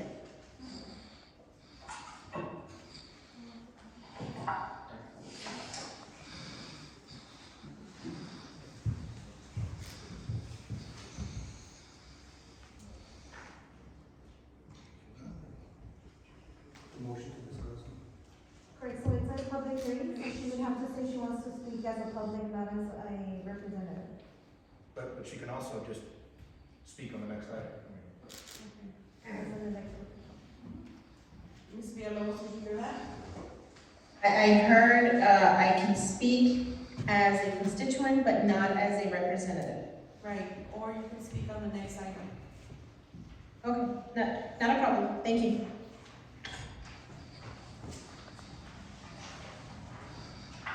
Any other speakers? No other speakers, As there are no other speakers, public hearing is now closed at 7:12. Item number 18, second reading and adoption of an ordinance approving rezoning of lot 2, block 1 by Sereno, tract 25A, block 15, Socorro Grant, tracts 24B1, 25B3, block 15, Socorro Grant, tracts 25A18, block 15, Socorro Grant, Socorro, Texas, from R1 single family residential to R2 medium density residential, and a variance of the front yard setback to allow for a 10-foot setback, and a variance of the rear yard setback to allow for a 15-foot setback, with conditions to limit the density to single family homes and provide 20-foot driveways. Mayor, Council, good evening. Carlos Gainan with Planning and Zoning, and as Mayor, as you stated in your introduction, there's a lot of different moving pieces, so I'm going to walk you through each one in great detail so that you have enough information to make an informed decision. So the next slide, please, on the introduction. So, as I mentioned, there are a lot of details to this case, and I'm going to walk you through them. The zoning is currently R1, which currently does allow single-family residential. The current land use the properties are currently vacant. The proposed land use is for single-family residential. As the gentleman stated, Mr. Limas, he is correct in that the R2 does allow a density of 15 units per acre. But just to be clear, the rezoning is for single-family residential, and that is why we are also stating that the condition, if you choose to vote on this, and if you choose to accept the condition, that the condition be limited to just single-family residential. So that is correct. R2 allows single-family, duplex, quadruplex apartments at 15 units to the acre. That is not what is in front of you. This is for a single-family residential development. The proposed land use is, the future land use map for the city of Socorro has this as residential, so it does match that. And the proposed land use is for single-family homes. The request is to rezone from R1 to R2. And then there are two setback variances. So currently the R2 allows for a front setback of 20 feet and a rear setback of 20 feet. And so what the applicant is requesting is a variance to allow front setback of 10 feet, so that would be 50% from the required. And then in the rear setback would be 15 feet, which is 5 feet less than 20 that is required. And then, I think this item is considered infill. I'll walk you through that. I'm not having been here very long. I don't know if the council is familiar with infill development, what that means, and so I'll spend some time on that as well. And then the recommendation from our staff of planning and zoning is to recommend approval with the two caveats that, again, we limit the density to single-family residential, and that if you do choose to approve the conditions, the variances, that you do require a 20-foot driveway, and again, I'll walk you through that and why that makes sense in terms of the recommendation from staff. As was mentioned by one of the speakers, Ms. Cruz, the PNC voted to approve on December 21st of last year on 4 to 3, and I think in the past we have provided you all that information in terms of how the PNC has been voting. There were 5 speakers who voted, there were 5 speakers who spoke in opposition to the item, and then Mr. Limas did provide us with a petition of about 50, 60 residents, perhaps maybe more, and that was provided to you as part of the backup. And with that, I'll start with just the typical slides that we provide. Here's the location map, so it is, tucked away, infill development. The closest major street would be Buford, which is again is adjacent to or almost adjacent to the location of the proposed rezoning. Here's the zoning map, R1. Next image shows a property image. Next slide, please. So just to give you an idea, and then the aerial of the area. So again, it is behind several existing lots, several existing residential areas. And then the aerial, just another view. It is off of Buford Road, as I mentioned, Alameda, where Horizon turns into Buford after Alameda. There was notices sent to the public, and obviously they're working, right? Several residents did speak out at the PNZ. As I mentioned, there were 5 speakers that spoke out in opposition, and as I also mentioned, there is a petition that was part of the backup in opposition to the rezoning. Here's the general plan of what is being proposed. So the general plan outlines 17 lots, 1 public pond that would be deeded over to the city of Socorro. The applicant, if this is approved, would still need to go through the planning process. That's the second phase of the entitlement process. Because these are odd-shaped lots, that's the need for the smaller lots and the variances, right? The comment was made that variances should not be granted. However, variances are part of your code. Variances are part of the local government code. Variances are part of what the state of Texas allows property owners to request. You don't have to give it to them. They have every right to request it, and the reason for that is because not every single lot is a perfect square. Not every single lot is a perfect rectangle, right? There are instances in which, such as the one that's in front of you, where some variances are going to be needed in order to make the development work. And I would also add, if you drive around the city of Socorro, there are many more lots that are incongruent, that are oddly shaped than not, right? Again, Socorro is an old city, has been developed over many, many hundreds of years before there was zoning, and so that is why we do offer that relief to property owners in terms of variances and other considerations as part of the entitlement. The development does meet the lot area of 6,000 square foot, so there's no variance on the size of the lots. The 6,000 square feet is what the R2 requires if there is a public pond and they are providing the pond as part of the development.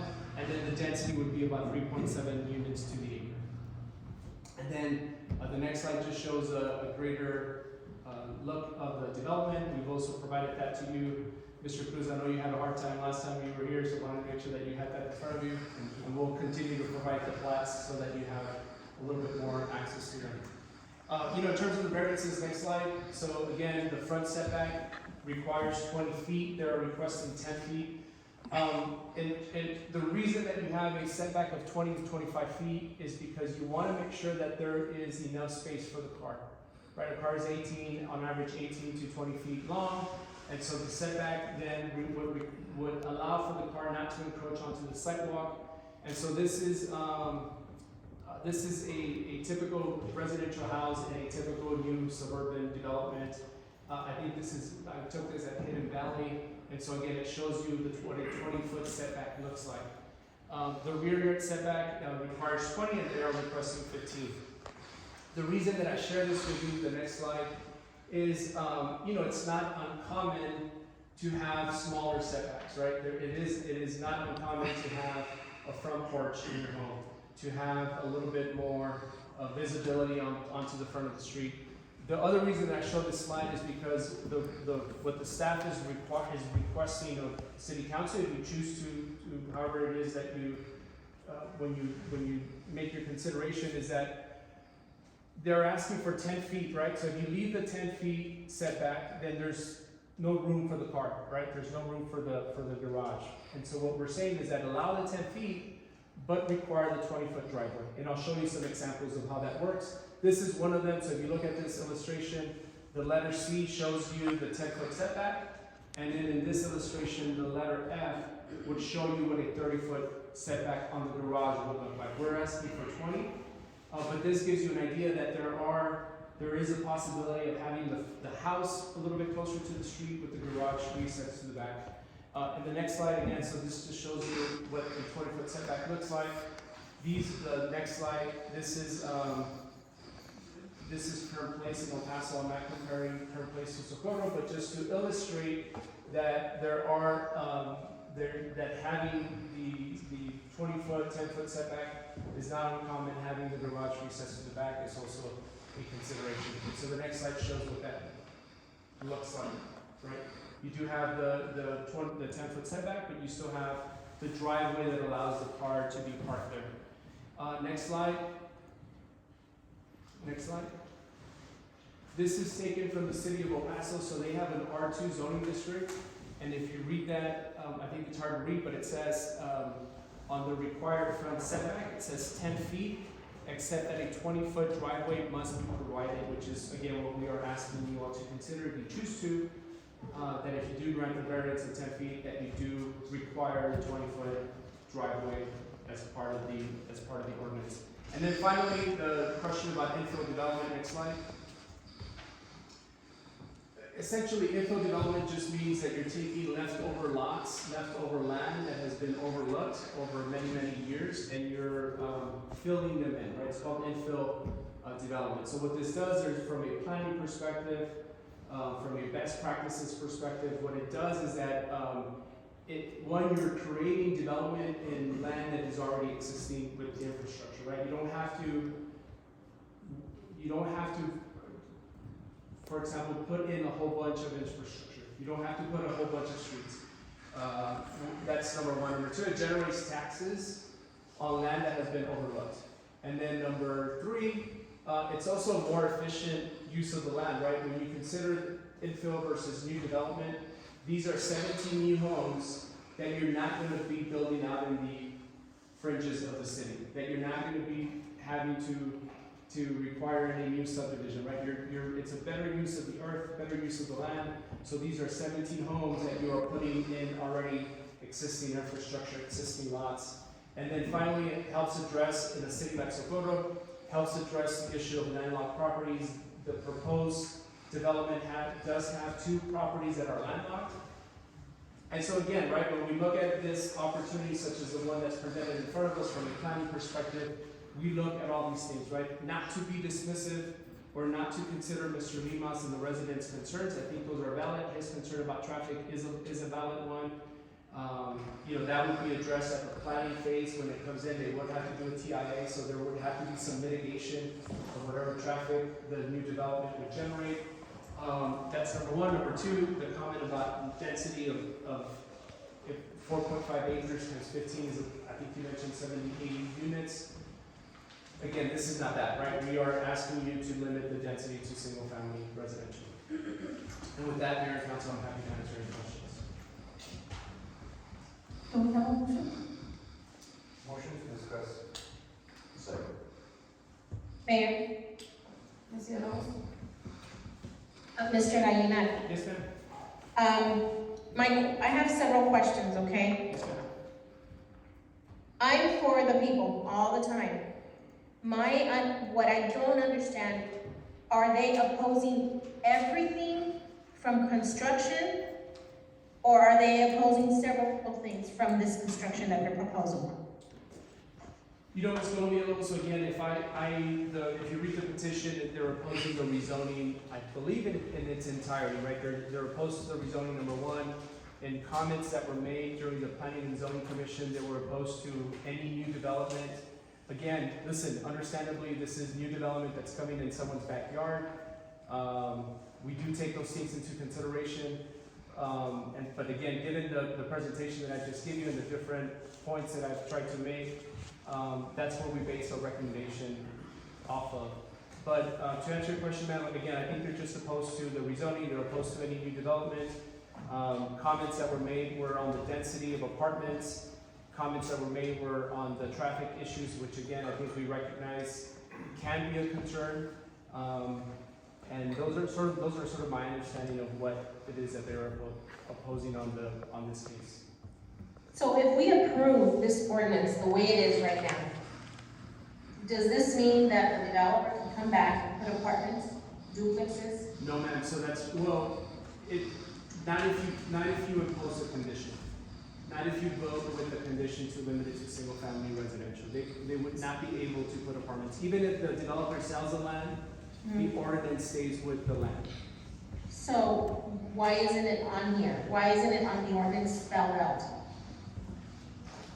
It's not, and if it's not, it was my oversight, but I believe we put it, and I think it's also part of the, I don't have the agenda in front of me, but I believe it's part of the agenda item, is it not? It does say something about single family, Yes, sir. That would be the condition. and that would protect them. I just want to make sure that they're protected. Yes, The ma'am. residents. Yes, ma'am, and again, if it's not written in the ordinance, and for that, I apologize. I thought I included it. You can make it part of your motion.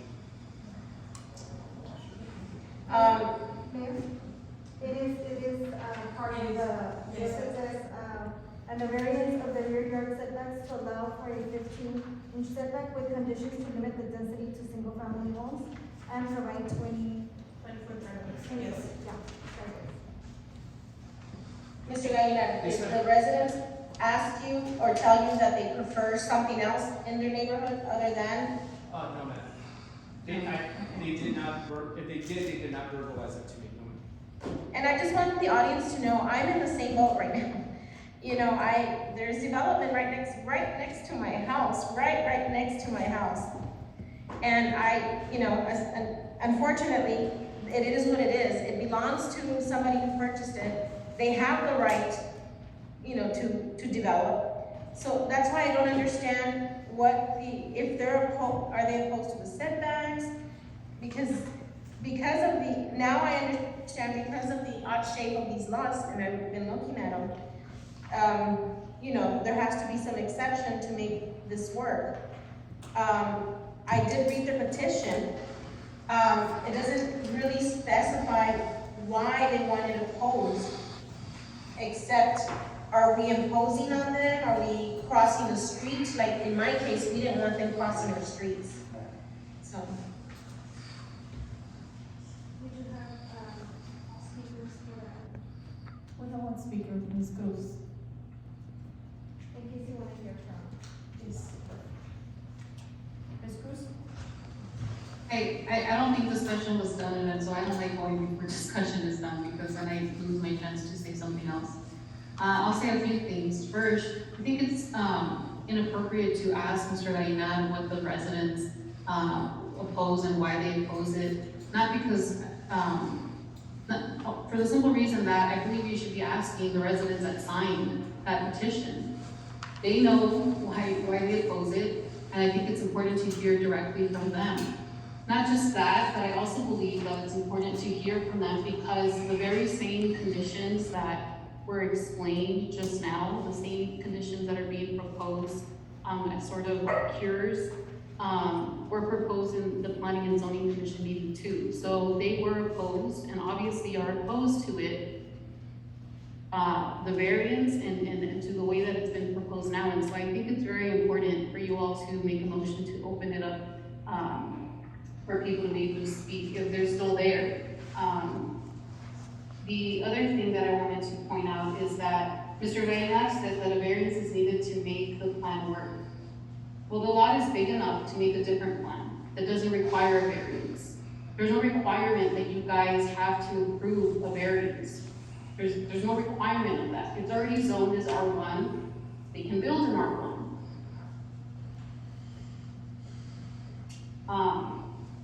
And so I hope you guys consider those things. Thank you. Thank you, Ms. Cruz. I agree with Ms. Cruz. I see some lots here that are smaller than what, was intended as our ordinance, 6,000 feet or greater. So I think maybe reimagining this, this map and seeing if we can get those lots a little bit different, but keeping the R1. Yes, ma'am. I'd like to speak on this as well. Mr. Cruz, go ahead.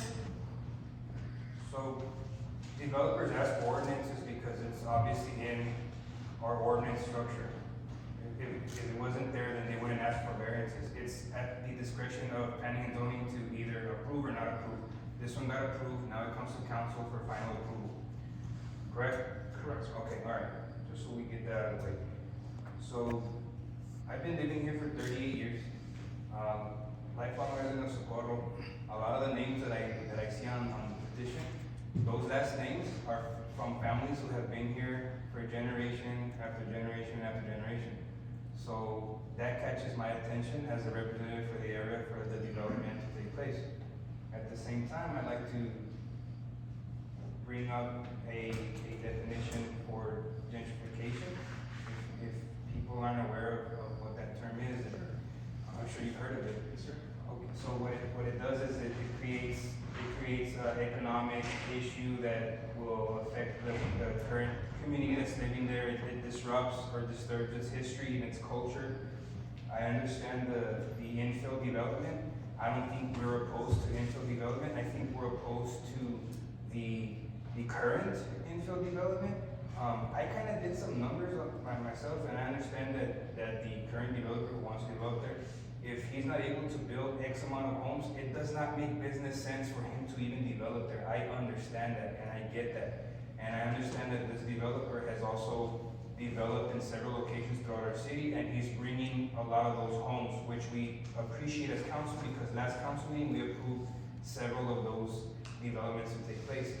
I just feel that a lot of the decisions that we make here on the table they need to be relative to the area which we're going to develop. Maybe if the developer came with a different type of plan, or maybe a smaller version of what he's proposing, maybe that would have sat well with the residents. But when I see a petition with over or close to 60 names, I have to listen to the residents, because we build the city for the residents, and we build the city that we want, not what they want. Because at the end of the day, after this meeting, all of us here are going to get in our vehicles and we're going to drive to a house that's within the city limits of Socorro. So we are affected by traffic, we're affected by the infrastructure, we're affected by everything that we build here. So those are just some of the items that I wanted to touch base on before we make our vote. And that's it. I appreciate you. Yes, ma'am. I got a question. Okay. Let me talk to the resident real quick. I would like to ask you a question.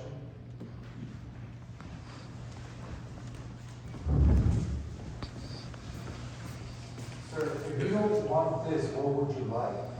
No, we're fine with the zone the way it is in R1. The things that we've heard is that it goes from, as an R1, you can develop 12 houses there. So 17 to 12, what is it, just for profit margin, greed, to get more money off of that little property? It's an R1. Build single family houses that are bigger. My house will be affected. I mean, I like if you saw that drawing, my house is the biggest one. You're looking for an R1. It is an R1. It's already known as an R1. To maintain an R1. To stay in R1, yes.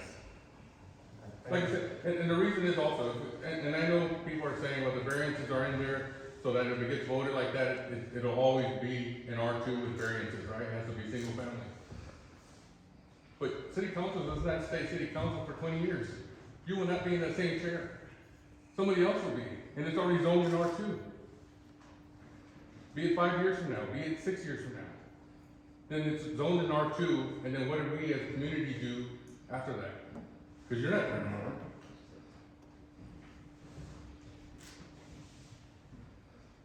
Thank you. Mr. Reyes? I was just gonna ask Mr. Gallina about the variances, is it gonna be for few houses as far as the back, the rear yard setback? Because not all the houses meet that variance, right? So, that's a question for the developer, but my understanding is that if you choose to vote for the variance, that it would apply for all the development. But I think your point is well taken, because there's some lots that are bigger than others, there's some, I think you're gonna have some homes that are with larger backyards than not.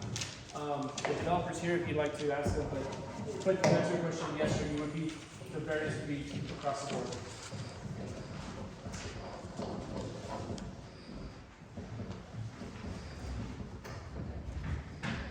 I have a question for the developer.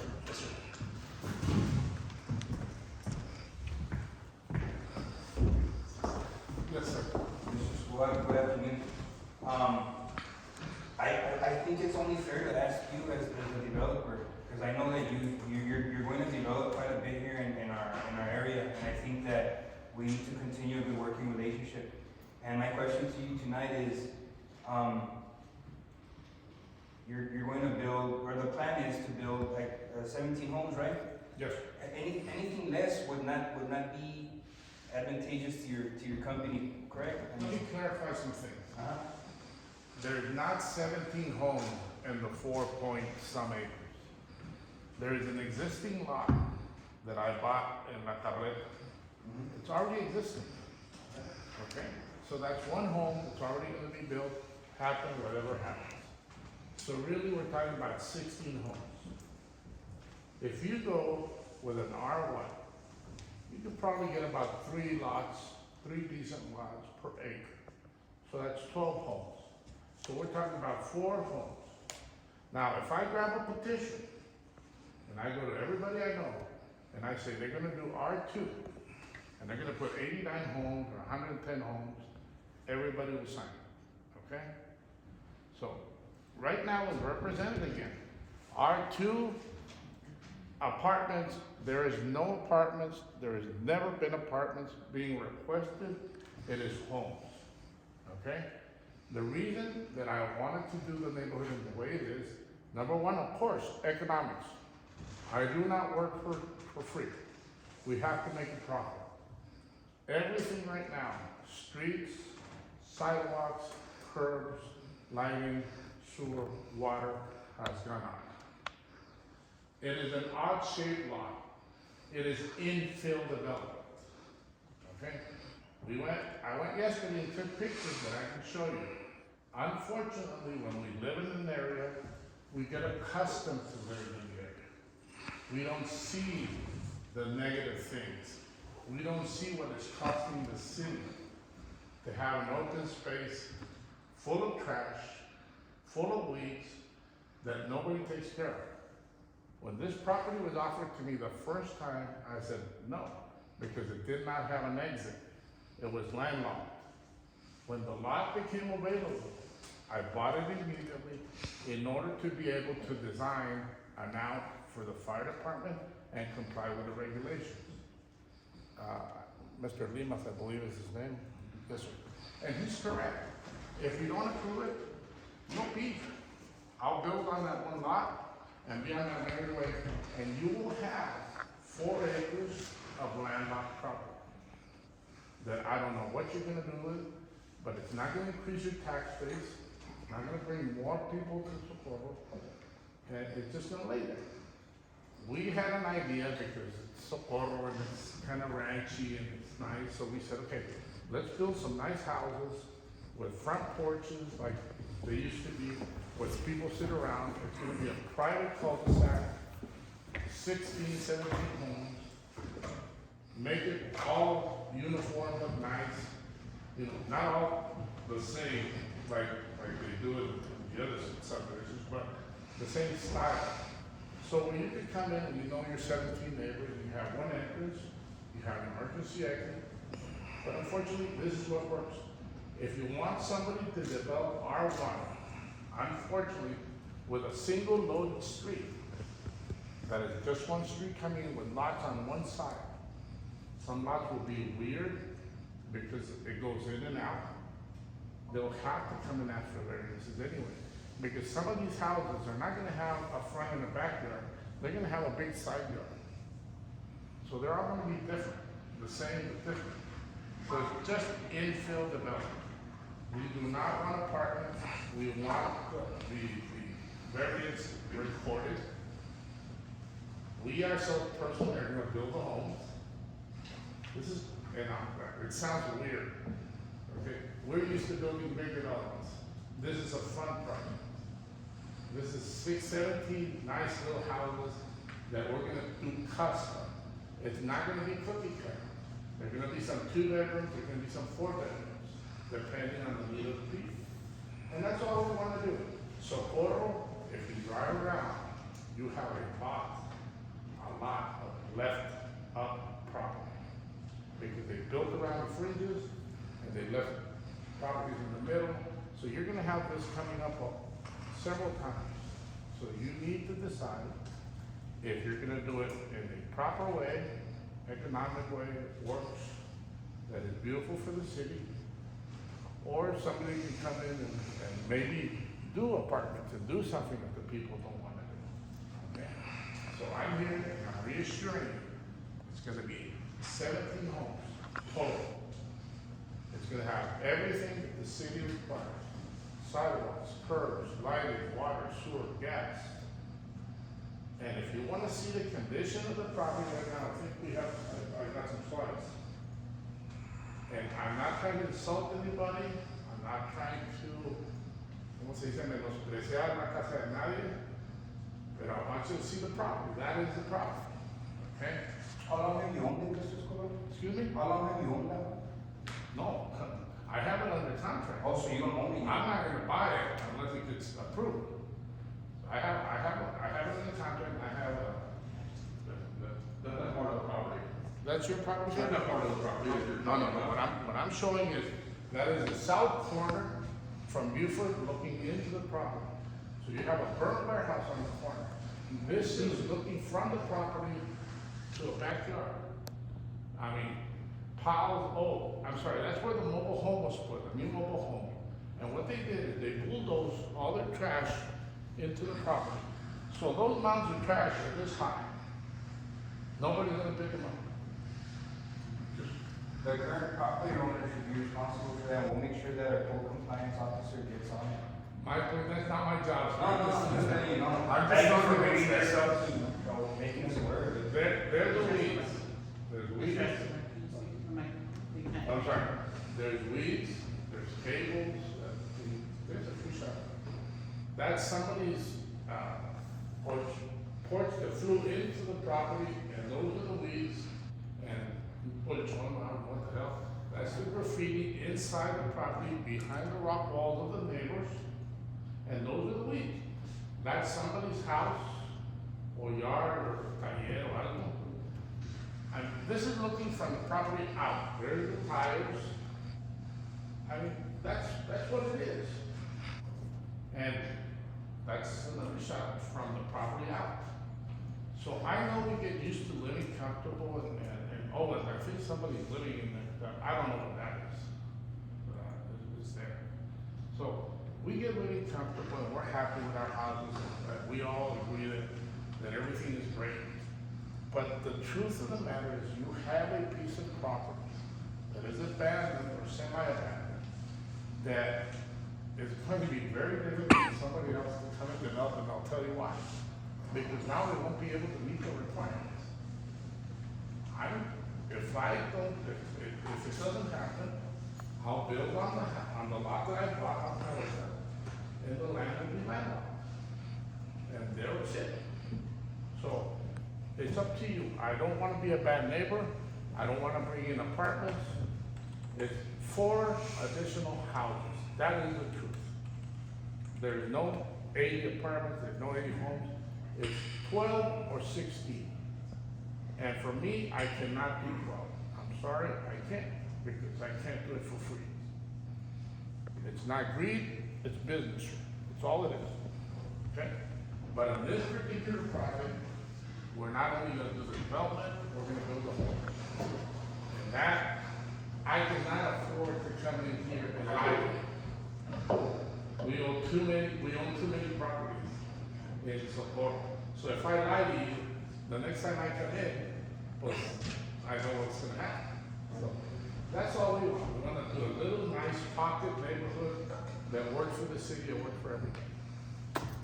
Mr. Escobar, one last question.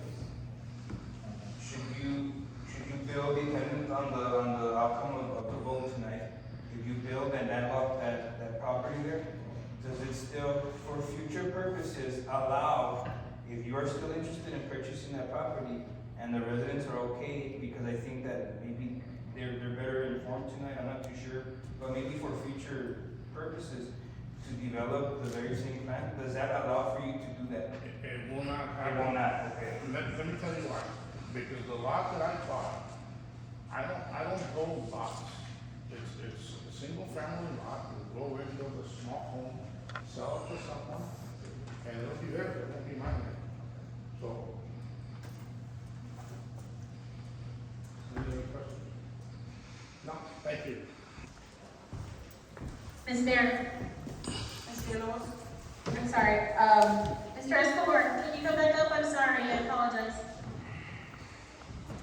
Yes. Mr. Escobar, I know you're a great man, I really do. And, I'm sorry? Mr. Martinez? Mr. Longo's, if you're going to speak, the open meetings act requires you to have the video active, we need to be able to see you as well as hear. Oh, I'm sorry. Give me a second.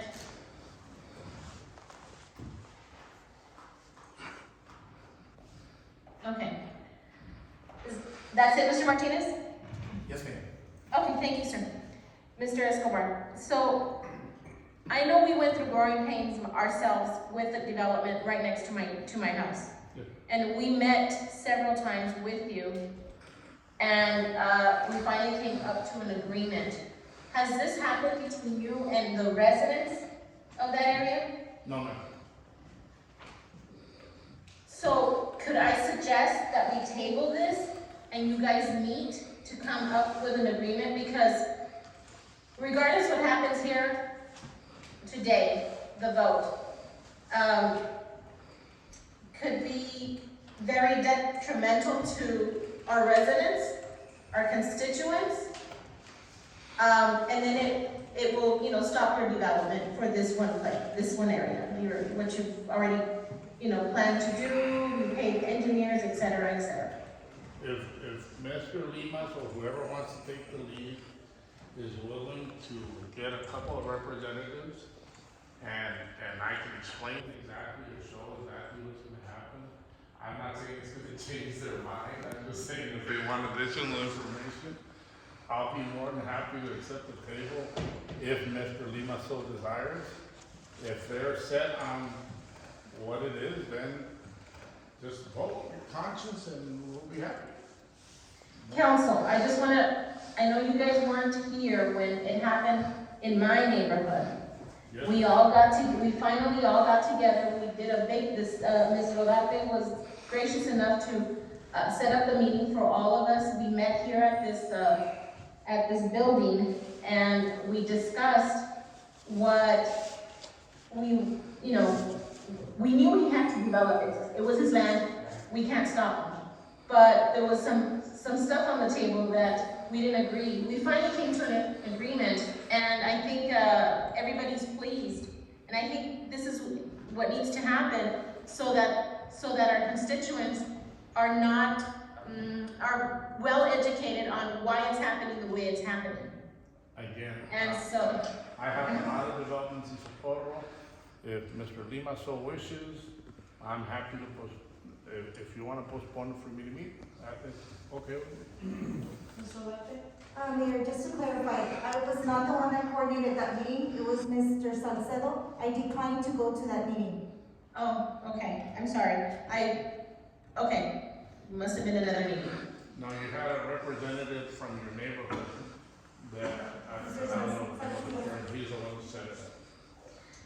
Okay, all right.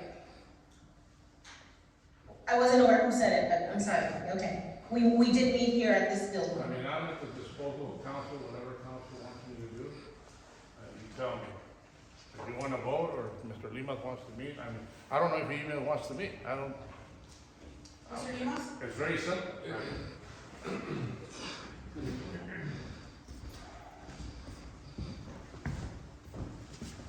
The issue again is not about the development. The issue that I bring up is an R2, and he doesn't get a chance to develop that, and now it's an R2. You are no longer in those seats 2, 3, 4 years from now. And a new developer comes in, and since it's an R2, can't put apartments. I'm not saying Mr. Escobar's gonna do that, but what if he can't develop now? Okay? The other issue I have with those pictures is that one picture it shows you leaving a part of the lot. It belongs to Mr. Villarreal, who lives on the corner, or he used to live on the corner of Haynes and Buford. But that warehouse that he used to have a welding shop that burned probably about 4 years ago on that corner. That's not even part of the lot that's behind my house. So if you look at the lot behind my house, my part, because I own it, is clean. I went out there, we dug up all the weeds, I had El Paso Water Valley come out, they got their big loader, got rid of all the debris that's out there because it's waste, it's yard waste, it's nothing else, it's not trash, not in my part, not the part that I own. The part that I own is clean. I don't doubt it, sir. It's the part that everybody else owns, that he owns, or whoever's gonna buy the property from us that doesn't keep it clean. We ain't ran people off that were trying to put trash in my area, that were coming from the property he's trying to develop. There's another property on the off of Haynes, they put a new home there. All the people did there was push to build a new fence, exactly like you said, they just move it into an empty lot. Not my lot, because I watch my lot. Like I said, I own 2 acres here. Mr. Garcia has a question for you? Sir, Yes, so sir. if they build, then we would, it's an R2, and he builds the entire road, there is no more vacant land. Where would something, where would in 20 years be different? I'm saying if he doesn't get the chance to develop, right?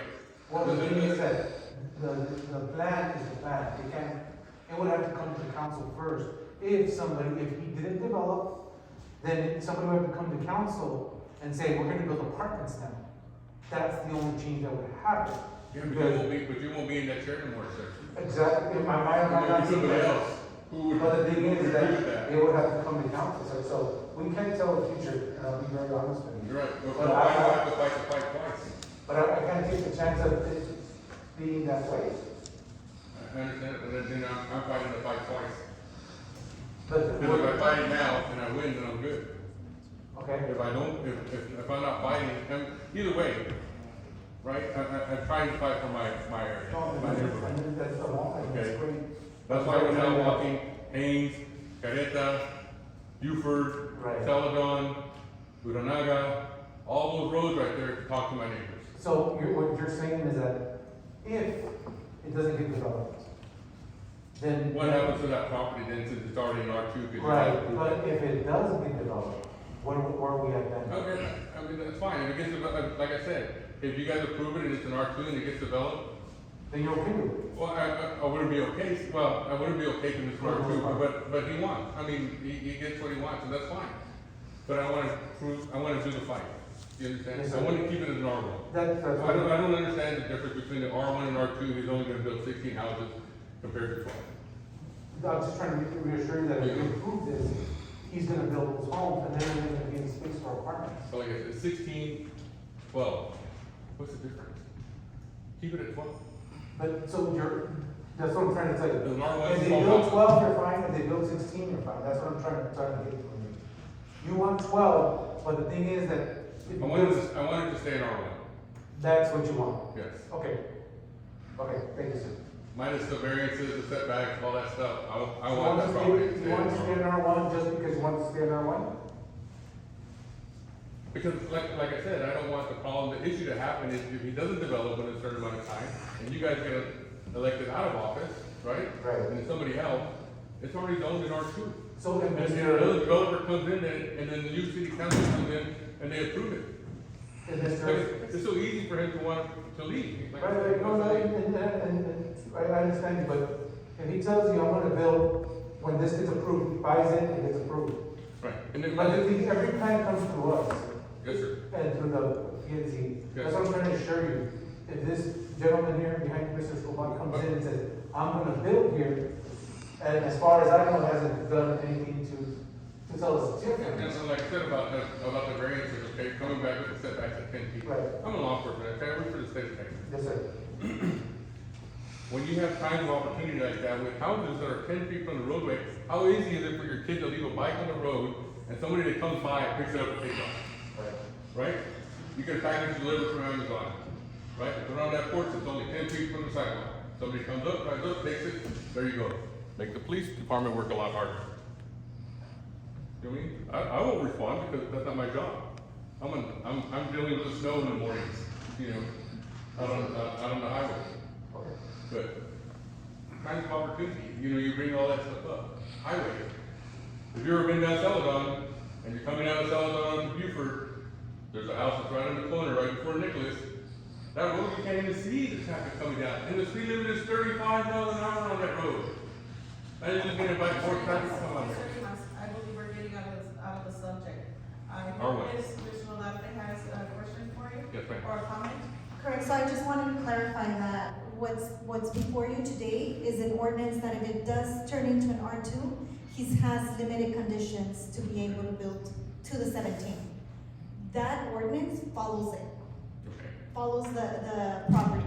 Yes. Right, so even if this council leaves, that ordinance is still set in stone until someone either purchases it and wants to rezone, then, you know, again, they would have to come through council and request the same. Yes, ma'am. But right now, the ordinance that is before you will limit the conditions and the density of that zoning. Okay. Just for you to, you know, have peace of mind Yes. that if they do approve it, they're not approving the many, you know, that R2 would allow. It would limit them to the conditions that is before you and the density. Yes, ma'am. And also, like I said on the petition, the reason he said, you know, but he just put an R2. That's a letter I got from P&Z. They didn't give me no variances. They just said we're gonna change your zoning from an R1 to an R2. So what can I tell my neighbors? They wanna build medium density housing in that area. There was nothing in that P&Z that says anything else. You know, they can come out here and give you the plan after we've already talked. They get the advantage. Thank you. Mr. Reyes? I think it's gonna be back and forth. Can we do what, Ms. Villalobos was telling us? Maybe Mr. Escobar, it could probably be as simple as, instead of building a 6-foot rock wall, put a 7-foot rock wall and they'll be happy. As far as like in the backyard. Can we just, let them go talk to the neighbors, explain? Because it seems like the neighbors are not aware of what it's actually gonna happen. They just, Well, I believe our city planner provided public notice. Mayor. So, Mr. Cruz, yeah, that's correct. We required it by whatever law, which is 200 feet. So letters were mailed out. Again, obviously they worked. The gentleman is here. There were other people at the P&Z meeting. That's number one. Number two, just to clarify what Mr. Lima said, we did discuss the setbacks at the P&Z. The presentation I gave you is almost the same, with the exception of There's been public notice, there's been, P&Z meetings, there's been, obviously public comment. Yes, sir. And the opportunity for several individuals to come speak on behalf of this agenda item. We also have a petition signed by over 50 residents within the area. I think that it's time to take action on this item. Do we have a motion? Mayor. We're just gonna keep going on and on and on. It's never I wanted to ask the builder, Call for when do you question. planning to build? Call for question? Do we have a motion? motion to ask for question. Oh, I'll just bring it back to the agenda, that was the motion, right? Yes, sir. A motion The motion to approve or to deny? to bring it back to the agenda for vote, to take action. Okay. Give me a second. Second. Yeah, but, I mean, that's one thing, but the mayor's still the presiding officer. I mean, Mr. Cruz, I know you made a motion, she didn't recognize me. I think the mayor, as as a presiding officer, you have a choice. You could recognize the speaker I did to make a not- motion, or you could recognize the speaker who wishes to speak. I asked her what her question was. If she was gonna be short, then we can entertain the motion, entertain her question. Ms. Villalobos? Mr. Escobar, are you still there? Yes. Please, Sir. Yep. Mr. Escobar, you are planning to build on this land or start developing by when? As soon as my engineer has the plans ready, it will be what, about 90 days? It's 3 months. Say within 4 months. Okay, that was my question, and just to say real quick, I've been in this boat, you guys. I really have been in this boat. There's nothing like talking to the source.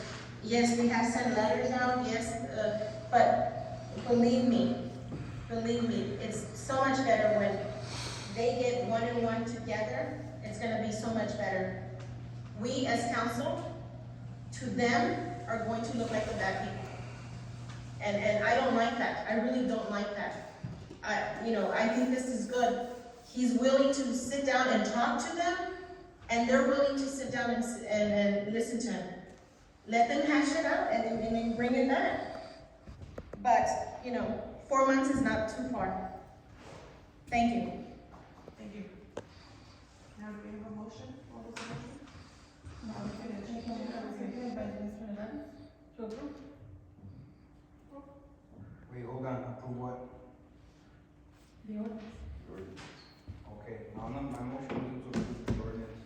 Which, Because we were going back and forth, my motion was to bring us back to the agenda to take action for voting. okay. That was my motion. I apologize. And yours was, So do we have a motion on the table? A motion to deny. Do we have a second?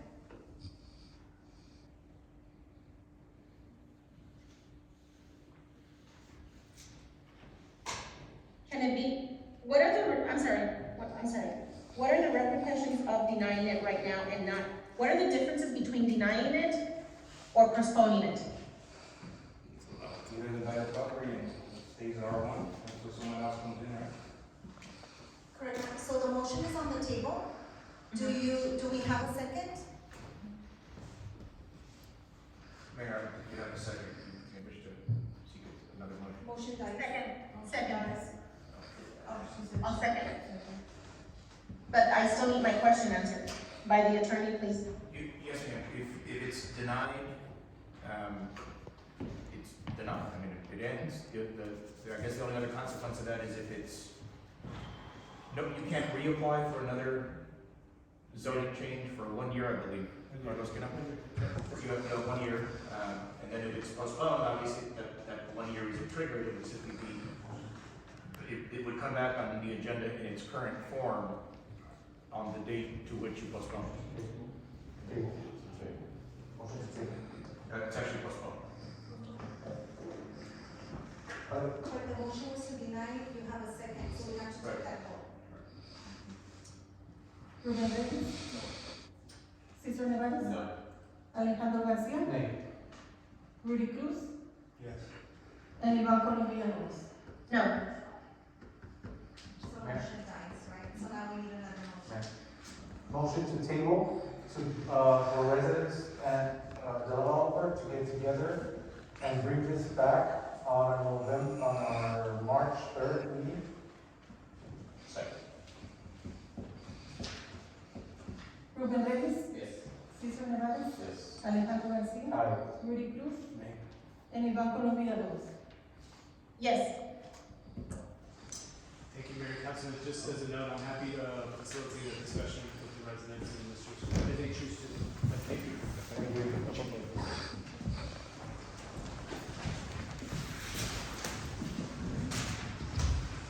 Moving on to the grants department. Gentlemen, if you please take it outside.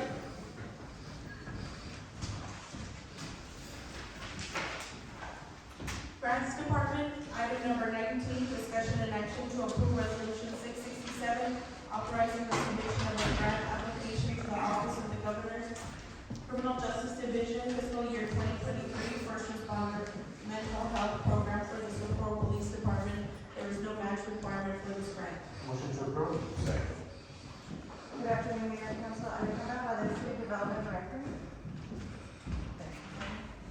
We are requesting your approval to submit an application to the Office of the Governors for the FY 2023 First Responder Mental Health Program. As you know, our police department is a very small department. There are about 55 peace officers that serve 34,000 residents. In 2020 alone, our police department received approximately 28,000 calls for service. We also have our first responders through our EMS provider, which is Elite Transport. The limited number of officers in our department and the high number of calls for service means that our officers are stretched thin. As a condition of their working environment, they're involved in very high stress incidents, often life-threatening. As an example, our officers did respond to the August 3rd shooting. It is now widely accepted that post-traumatic stress disorder symptoms can be felt by first responders, and they affect their day-to-day operations, including morale and their tenure in the department. So we are asking for approximately $25,000 in grant funding to provide free, confidential, high-quality mental health services, including individual counseling and peer support groups for our first responders, including the police department and our EMS providers, for them to increase coping strategies and just to have access to those services should they need them. There is no match for this grant. Ruben Reyes is absent. Cesar Nevares. Yes. Alejandro Garcia. Aye. Rudy Cruz. Yes. And Iván Colom Villalobos. Yes. Item number 20, discussion and action to approve resolution 668, authorizing the submission of a grant application to the Office of the Governor's Criminal Justice Division, fiscal year 2023, General Victim Assistance Grant Program for the Socorro Police Department. There is no match requirement for this grant. Motion to approve? Second. Good afternoon, Mayor and Council. We are requesting your approval to submit an application to the General Victim Assistance Grant Program for the Socorro Police Department. There is no match requirement for this grant. As you know, in 2019, we did receive a grant to start our Crime Victims Assistance Program. We did hire one crime victims advocate through that grant. In this grant application, we are requesting funding for crucial crisis services and resources for victims of crime here in Socorro, including assisting with safety of their homes after, for example, they've been broken into, some assistance to put some safety guards back up, stabilizing their lives after victimization. Some of these include emergency food, clothing and transportation, window, door, or lock replacement or repairs to ensure a victim's safety. And other care items that we don't often think about, but they are highly needed by victims of crime after a crime has happened.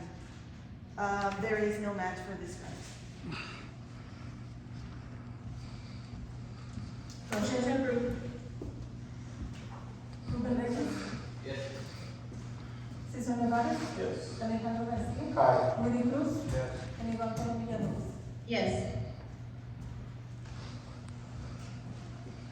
Item number 21, discussion and action to approve resolution 669, authorizing the submission of a grant application to the Office of the Governor's Criminal Justice Division, fiscal year 2023, Violence Against Women, Justice and Training Program for the Socal Police Department. There is a 30% match requirement. Motion to approve? Second. Good afternoon, Mayor and Council. We are requesting your approval to apply for the FY 2023 Violence Against Women, Justice and Training Program for the Socorro Police Department. We are requesting funding to increase training for the Department on Sexual Assault and Family Violence. There is a 30% match requirement for this grant. We are requesting approval for a match amount of up to $5,000. Ruben Reyes. Yes. Cesar Nevares. Yes. Alejandro Garcia. Aye. Rudy Cruz. Yes. And Iván Colom Villalobos. Yes. Moving on to City Manager. Item number 22, discussion and action to approve the replacement of a culvert under Moon Road in the amount of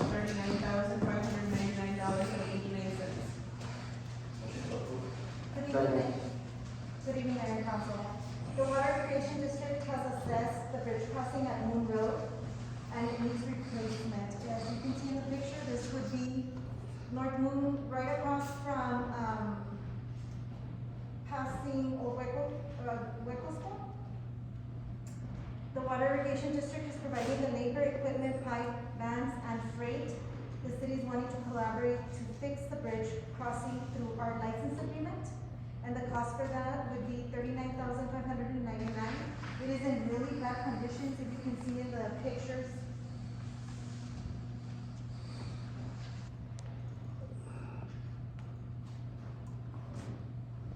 I'm sorry, I'm not gonna remove my mask because everyone's been speaking to the speaker. Apologies. Can you all hear me? Yes. Yes. Do you all have any questions? Mr. Reyes? How long would it take them to do it and how soon? So they just need approval from us today, so I can, call Mr. Pete Rodriguez tomorrow. He'll schedule it into his workload. So it'll take between 2 months, because they have to do it before irrigation, starts again. So they have to move on it quickly. And they're gonna put pavement or? Correct, so we do the street overlay, they just replace the piping. Because we're in charge of all of that through our license agreement. What's the, sorry, You need to be, question? May I ask a question? yes, go ahead. What's the time frame for this improvement to take place? So it just depends on the workload for the water irrigation district, but I do understand that they are in crucial need of our approval in order to get it replaced. So I'm assuming that within the next 2 months, I can get you, estimated date by tomorrow, once I give Mr. Rodriguez the approval from council. Ruben? Ruben Reyes? Yes. Cesar Nevares? Yes. Alejandro Garcia? Aye. Rudy Cruz? And Iván Rivera. Yes.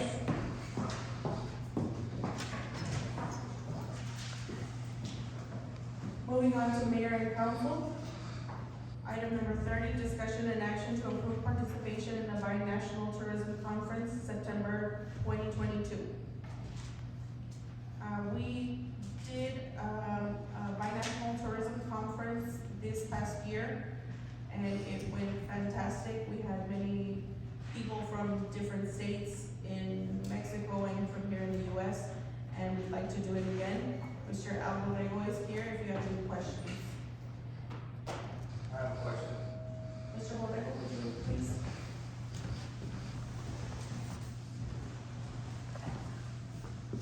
Good morning, Mayor and Council. It's morning for me all the time. Pretty good, pretty good.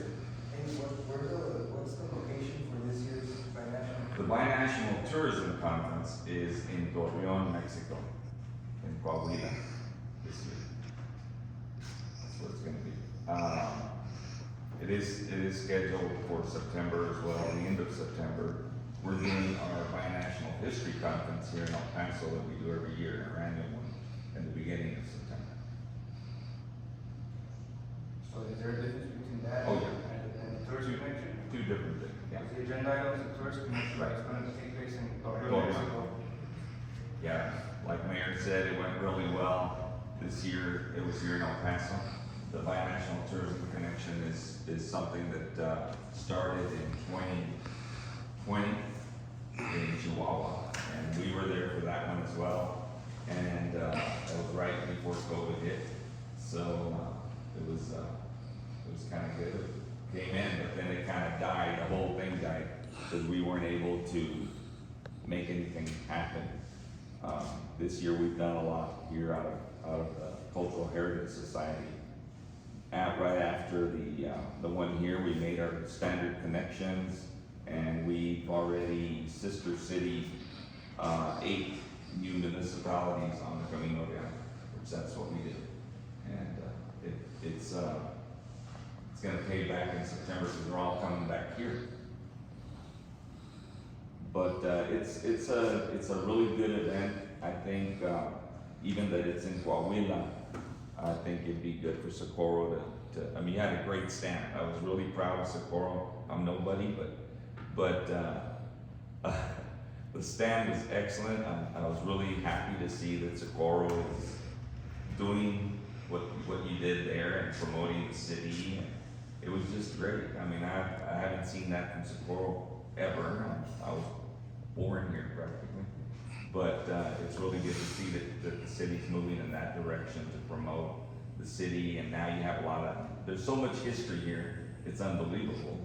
So, I mean, you've got to promote it, and it's good to see that it's getting done. Yeah, it's really, really good. I think it'd be a good thing for you guys to look at for September, definitely. So we're asking to leave the country to participate? I think it was the other way around. I think it was the connection, right? Correct? It was The connection, you're talking about the conference. right? The September, the conference is here. Yeah. Yeah. Yeah, so the conference is in September. It's the 8th, 9th, 10th of September here in El Paso. We normally have it in San Elizario, the Cultural Heritage Society for the Camino Real de Tierra Adentro. We're the ones that do it. And we usually do it in San Elizario. That's where we've been doing it for years. But we're open to have it. I'd love to have it on the res. I'm trying to get that organized. Last year we talked about it, but with COVID, it's not a good thing. It wasn't a good thing at all. But we can have it anywhere. We can have it in Socorro. We can have it in Socorro. I have a question. Yeah. I'm sorry, where was your, did you have any? It's a little bit, so the 50,000 is for marketing to bring it to Socorro, or for us to take marketing to Coahuila? We're talking about the conference, so that would be here, the one here in El Paso. Yeah, and we could do it in Socorro. I mean, that'd be great. I just need the venue. I mean, that'd be great to have it here. I mean, I'm all for having it in Socorro. Socorro's my town. I'm a little confused because the binational tourist connection for 2022 is in Torreon. Yeah. But is there different versions of it, or? No. There's two different things. And I think it went in there as a tourism connection, which I'm part of both of them. That's why I can speak on both sides. One's on the agenda item as the binational tourist connection, Yeah. which is Torreon Coahuila. Absolutely. But what we're talking about here is. It went in as a conference. Yeah, it was supposed to be the conference, I think. It's a So what is the name of the conference? It's the Binational History Conference. So just in your motion, you would have to binational history conference. Binational history Conference. Yes, and if you want to do it here in Socorro, yes, Socorro, Texas. And Mayor, I might suggest that, I know it seems pedantic, but the Open Meetings Act is all about fair notice. I don't think you've given fair notice to the public that you're going to. conference here, though. It does, but it says Binational Tourism Conference. Sorry. Yes. I apologize. I would suggest in the interest of being Can we conservative bring and it back cautious, then? delete it and we'll post it correctly and bring it That's back. fine. That's fine. We have plenty of time. Yeah. Good. Someone make a motion to delete? Motion to delete? Second? Second. Ruben Reyes, Yes. Cesar Nevares, Yes. Alejandro Garcia, Aye. Rudy Cruz, Yes. and Iván Colom Villalobos. Yes.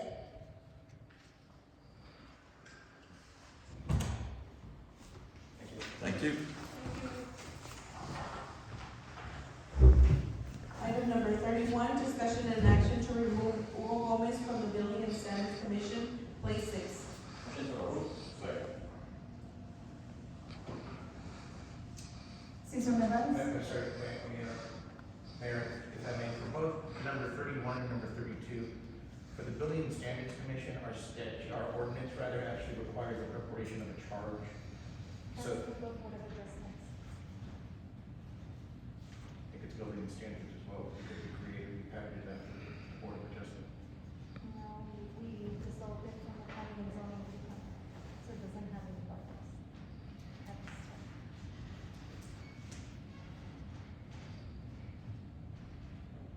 The Board of Adjustment is the one that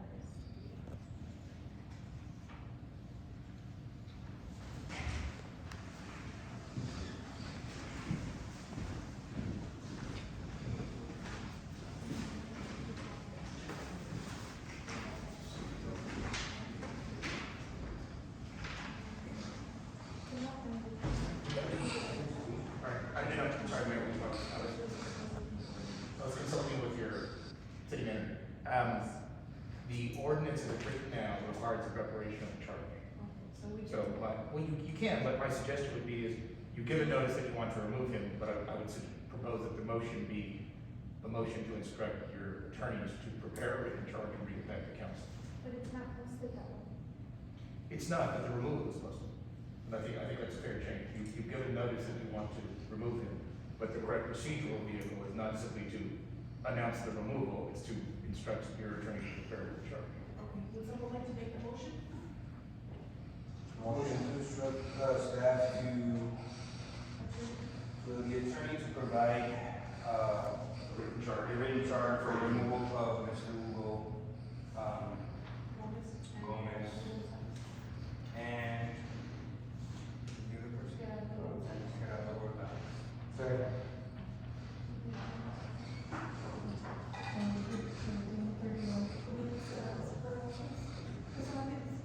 So we should just leave you to sign the waiver, unless you call both items.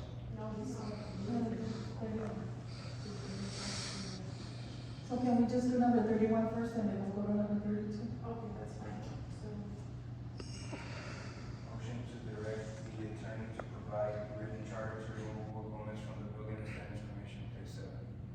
Second. Ruben Reyes? Yes. Cesar Nevares? Yes. Alejandro Garcia? Aye. Rudy Cruz? Yes. And Iván Colombia López. Yes. item number 32, discussion and action to remove Gerardo Gonzalez from the Building and Standards Commission, place 7. Motion to approve. Second. No. So I'll make the motion to direct the attorney to provide a written charter for the removal of Gerardo Gonzalez from the Building and Standards Commission. Second. Ruben Reyes? Yes. Cesar Nevares? Yes. Alejandro Garcia? Aye. Rudy Cruz? Yes. And Iván Colombia López. Yes. Item number 33, discussion and action to remove Ernest Gomez from the Ethics Review Commission, place 5. Motion to approve. Second. Ruben Reyes?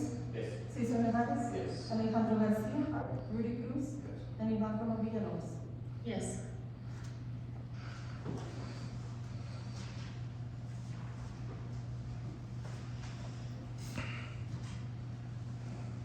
Item number 35, discussion and action to direct staff to provide council a plan of action for a creation of solid waste department. Second. So, as the city grows, we're looking at trying to, make sure we have enough revenue to support our new projects that we're all pushing. And with the growth, I believe there is revenue in a solid waste management, so I'm asking approval for council to direct our staff to research and make sure we can get the information we need to move in the positive direction of being a solid waste management for the city of Socorro. Motion to approve. We have a speaker for the second. Miriam Cruz? I was getting ready to wave my arms. That's not bad. I'm just kidding. I actually just wanted to speak on this item really quickly and just say that I'm actually glad that Mr. Garcia brought this item. I think it's something really important to explore as a city. And so I hope that hopefully the research brings back positive plans. Thank you. Thank you. Ruben Reyes? Yes. Cesar Nevares is absent. Alejandro Garcia? Aye. Rudy Cruz? And Iván Colombia López. Yes.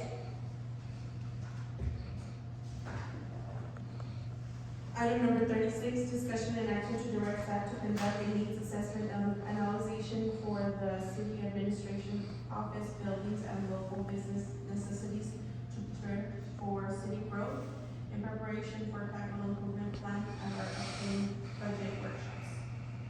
Yes, this is my, item. As we grow, we just approved a lot of new homes coming in. We're having a lot of growth. I believe that we need to also send another, direct staff to conduct an assessment test, where it might be a new city hall, there might need to be another police station, another fire station, whatever we might need, we need to get prepared for it, because there's a lot of people coming in, there's a lot of growth. We've been having a lot of discussion with SISD for our schools to get ready for this growth.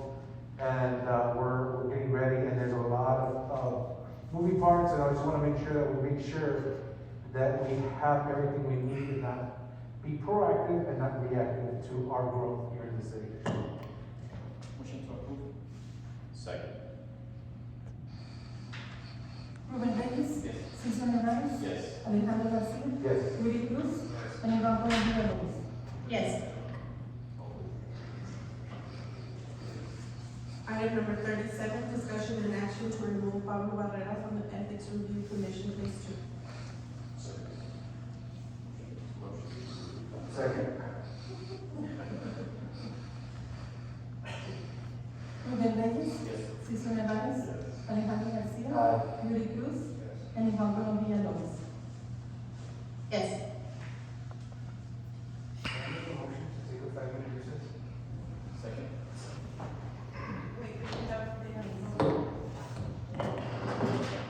Ruben Reyes. Yes. Cesar Nevares. Yes. Alejandro Garcia. Rudy Cruz. Yes. And Iván Colombia López. Yes. 5 minutes, it's 8:28.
Mr. Popcorn, via Zoom. It's just a joke.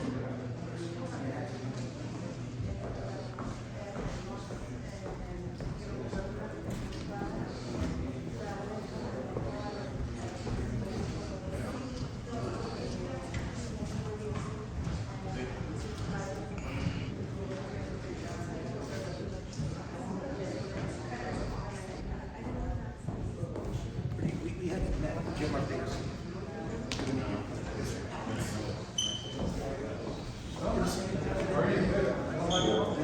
That's nice.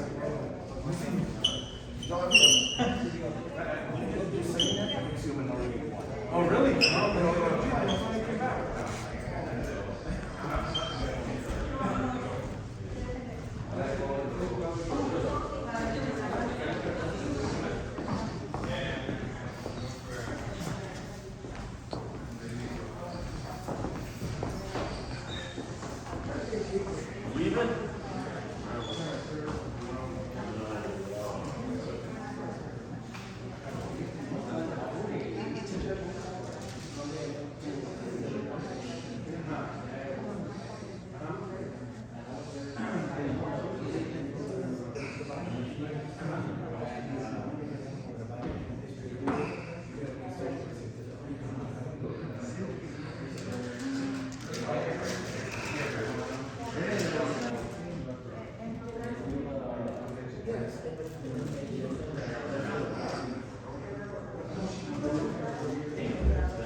Zoning Commission, Place 3. Motion to approve. Second. Mayor, I have a question. To the attorney, Ms. Villalobos? yes, or to counsel, the attorney, whoever can answer. Some of these people are really good people, and they've been there for a long time. Can we, since we have vacancies, can we reappoint them at a different commission? Generally, I think the answer is yes. I mean, that, you're not posted to appoint him to anything else. The action item for today is to remove him or not. And I don't have all the commission ordinances memorized. My memory is at least one has a limit. It's kind of like the rezoning ordinance application. There's a limit on the amount of time it must pass after removal before you can be reappointed, but I can't. That's just kind of a vague thought. I'm not certain about that at the moment. But in general, yes, they can be reappointed. Why don't you get back to me in an email, sir, then I would appreciate it. Thank you so much. Yes, ma'am. Mayor, we have a speaker for this item, Miriam Cruz. Hi, thank you, Ms. Navarro. I just wanted to speak on this item because I know Mr. La Fuente. I'm currently or was serving with him at the Planning and Zoning Commission, but also prior to that, he had been serving on the Planning and Zoning Commission, and so I just wanted to publicly thank him for all of his years of service, and also thank him for the dedication that he has had for the city of Socorro and the Planning and Zoning Commission since he did serve for so many years. Excuse me. And so that's the reason I signed up to speak today. I don't believe he's present, but hopefully he'll see this wherever he may be. Thank you. Thank you. Ruben Reyes? Yes. Cesar Nevares? Yes. Alejandro Garcia? Aye. Rudy Cruz? Yes. And Iván Villalobos. Yes. Item number 40, discussion and action to remove Gilbert Lupin from the Historical Landmark Commission, Place 3. Motion to approve. Second. Ruben Reyes? Yes. Cesar Nevares? Yes. Alejandro Garcia? Aye. Rudy Cruz? Yes. And Iván Villalobos. Yes. Item number 41, discussion and action to direct staff to research the pension plan and pay rates for city employees. Motion to approve for discussion. Second. Again, Mayor, Ms. Villalobos? I'm not sure how this got changed, but I was requesting this item to be on the agenda. This is why I asked to speak. May I, Ms. Mayor? Yes, go ahead, Ms. Villalobos.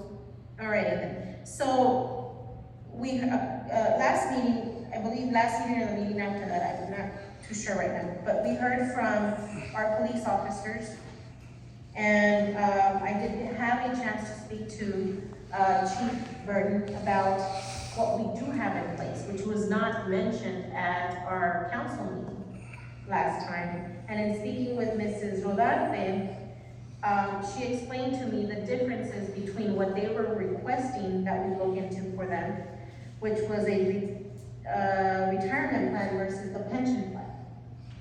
After speaking with Mrs. Rodarte, after speaking with Chief Burton, the plan that we have for them, which is kind of like a retirement plan, seems to be the better plan. And if Mrs. Rodarte is willing, she can explain the differences between both of them. I'm not sure, Attorney, Mr. Martinez, if she can, because, you know, it's not worded that way, but if she can, this way you understand what we do have in place. And our police, I see some police officers back there. I did hear you loud and clear. I think we all heard you loud and clear. And we do want you to have, continue to have something good that is gonna benefit you and not hurt you in the long run. So, and maybe you as police officers are not aware how this works, but the way it was explained to me, what we have in place now is so much better. And yes, and also the pay rates, for the city employees, that's a different issue. Ms. Rodarte? I didn't quite understand is, are you asking Ms. Rodarte, let me start over. Do if she, with this item, placed on the table, can she explain what we have in place as a retirement plan for our police officers, which is called a pension plan, and not a it's kind of like a 401k, but it's not a 401k, but it does benefit our police officers better than a 401k.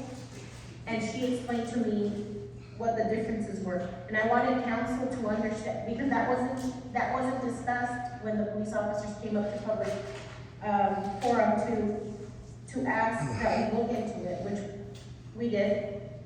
And so is she allowed to explain the differences between that 401k that they were looking for versus what we do have in place, which is a pension plan?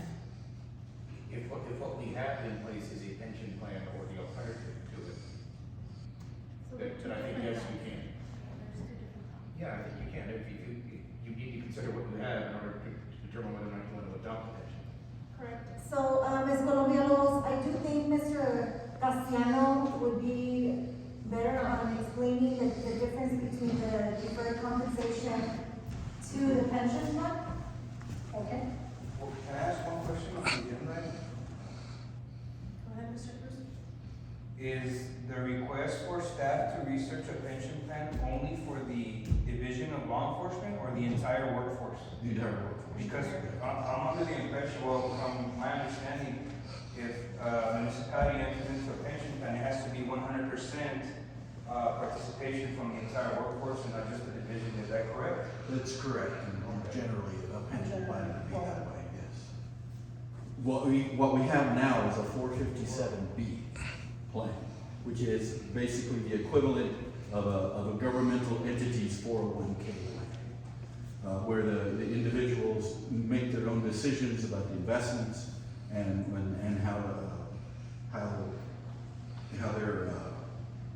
what their level of participation is. I throw in 10%, okay, but the city matches right now is 7%. And it works for me, but that's me. What the question is to direct staff to research a pension plan and pay it. We'd be happy to do that. Happy to look at a pension plan, as opposed to put side by side and give to you all the information that you would need to make a decision whether or not we want to do a pension plan. I think that would be a wise way to look at it. Yes, sir. So, yes, it would only be wise before this council adopts a pension plan. At the same time, I would send out some type of a survey to the entire workforce to even see if they're interested in participating in this, because if you don't have 100% participation from your workforce, the pension plan does not work or function properly. At the same time, I would like to request staff to provide information about how many individuals we have working here, maybe over the course of, over the tenure of 5 to 10 years, because if we are going to adopt a pension plan, if I'm not mistaken, we do not start them at year 1. We have to buy in to those 10 years of however many individuals. Right. And that's all the information that we would be looking at to bring to you, because the buy-in is a big deal. It could make or break the decision. But I think it would be an excellent time to say, it's time to look at this, and even in our discussions with the chief, he actually recommended that we keep the 457B. Along with the pension plan, along with Social Security. So we'd be up to 3 retirement plans. Mr. Reyes? I have a question. Not to change anything, but could the motion, instead of having direct staff to search, could it be direct staff to bring back a presentation for a pension plan and pay raises for city employees? So Mr. Cassiano has chance to bring us paperwork. And we'll have employees maybe show up and they can listen to it. Yes. Ms. Villalobos? So I'm not sure what happened. This is not what I requested. It does say it's from the mayor. Mayor, did you change it? No. You changed the wording? Because this is not what I read. In reading it now, it's not what I requested. We had talked about the deferment, now I remember, plan versus the pension plan. So I wanted, anyways, it didn't come out the way it should have been. I should have been more diligent, but I like your suggestion, Mr. Edwards. Thank you. Ms. Rodarte? Ms. Colombia, that item was sent to you and you reviewed it and stated that the only thing you requested is for it not to be under mayor, to be under you. Right, So exactly. it's the same agenda item that was sent to you for your review. Yes, ma'am, and I confused it, and that's what I'm saying. I confused it with the deferment plan versus the pension plan. That was my mistake. I'm not, but that's okay. We're gonna research it and bring it back. That's the important thing. So does staff research a deferment plan or a pension plan? Well, we have, what we have now, the 457B, we refer to it as the deferred compensation. I think we should, I'm sorry, ma'am. I'm sorry, could Mr. Casiano bring back both under, comparison? Well, that would be the whole idea of the Right. presentation, is to put them some kind Would of someone side by like to make side. that motion? We have a motion. Would someone like to amend that? We have a motion made by, Mr. Bailey, seconded by Mr. Garcia. Okay. To approve. To approve what though? No, it was a motion to direct staff to bring back presentation about the pension plan and pay rates for civil employees. So you want to mention So motion? not the deferred compensation. I think that was included with the pension. Like it's, Well, it's two different things though. Yeah. Right, you have to add it. So you have a retirement plan and you have a pension plan. They're two different things. Well, we need research. We need to research the pension plan because we don't have it. Correct, so we can bring back the pension plan information. We could. Make a motion, who's gonna make a motion? So it's gonna be a motion to bring back presentation about the pension plan and the Deferred compensation? deferred compensation and pay rates for the employees. No, Okay, go so ahead. the pay rates, we're doing a salary analysis that was gonna be presented during budget workshop. That can't happen overnight, right? We're doing our research, and right now working on those salary analysis for the job descriptions for next fiscal year. Our first budget workshop starts in May. That's when we were planning on bringing the pay rates. Because we have to go out and do a salary analysis on every job description that is out there. So just a beginning portion. Okay, so it would be, okay, motion to direct staff, bring back a presentation about a pension plan and Deferred compensation. deferred compensation. Do we have a second? Second. Rubén Reyes? Yes. Cesar Nevares? Yes. Alejandro Garcia? Aye. Rudy Cruz? And Iván Colombia López. Yes. We have a motion to move to executive. Motion to go to executive. Second. Rubén Reyes? Yes. Cesar Nevares? Yes. Alejandro Garcia? Aye. Rudy Cruz?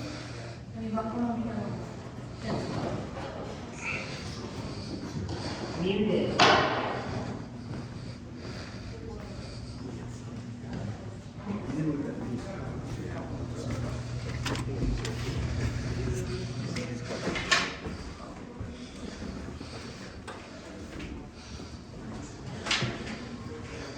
Guys, take care.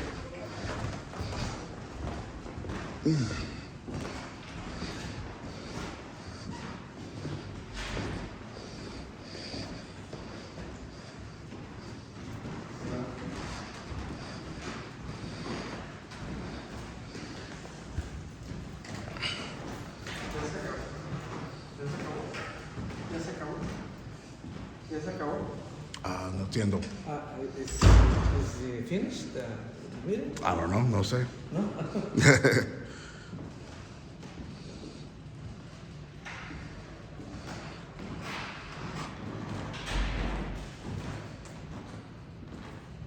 ¿Ya se acabó?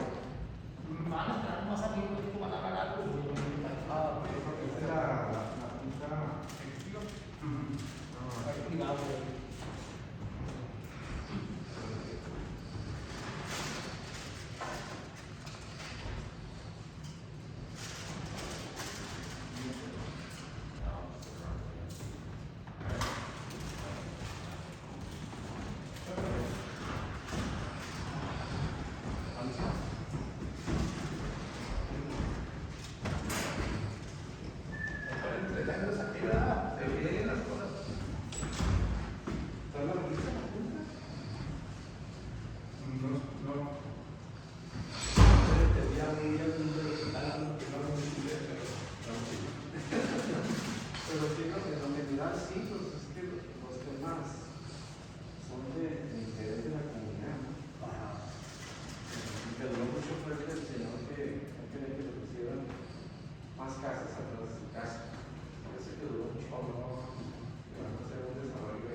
Pues yo creo que por el página. Más bien como que le gusta el rancho. Sí, le gusta el rancho, los caballos y todo eso. Entonces dice, no, pues nada, eso le afecta. Entonces van a ponerse de acuerdo para que detengan eso y no sigan con el proyecto. Pues va a tener que llevar un pueblo. Pero nos hablaron mucho. Pero yo digo que si es su propiedad de lo que se me va a un No, lo que pasa es que haz de cuenta que la zona se clasifica R1 y ahora la quieren hacer R2. Entonces él que así con R1 está bien, que no le pongan una zona. Le afectaría al vecindario, para los que están que van a más para el yacimiento. Ellos tienen 12 casas, o sea que no sea tan. Porque si es muchas casas en un solo terreno, pues hay más broncas, más problemas. Que si no hagan 12, hagan 10, hagan 16, hagan 12, y hagan más grandes también. Pero bueno, pues por eso es la decisión que sí, que no, que esto, que no. Y lo retiro de cosas que no tienen que decir.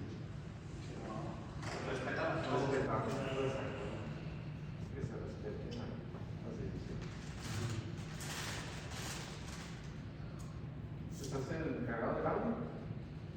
¿Cómo del audio? Que es tu... No, yo vengo a contar un terreno a la ciudad de Socorro. Tienen ellos, pero lo tienen afuera de la ciudad de Socorro. Ellos lo tienen fuera de la ciudad de Socorro. Alguien se lo donó a ellos. Tengo un machito de terreno.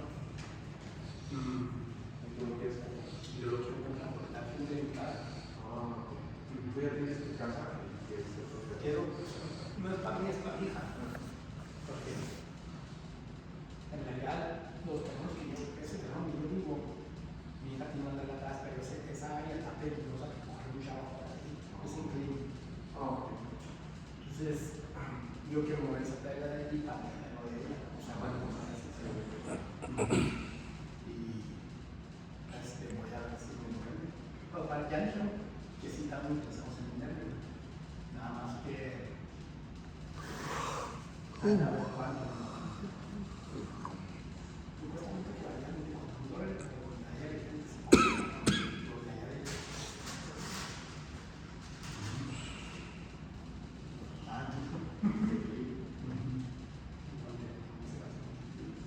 pero no sé lo que tal vez septiembre está ahí o no sé.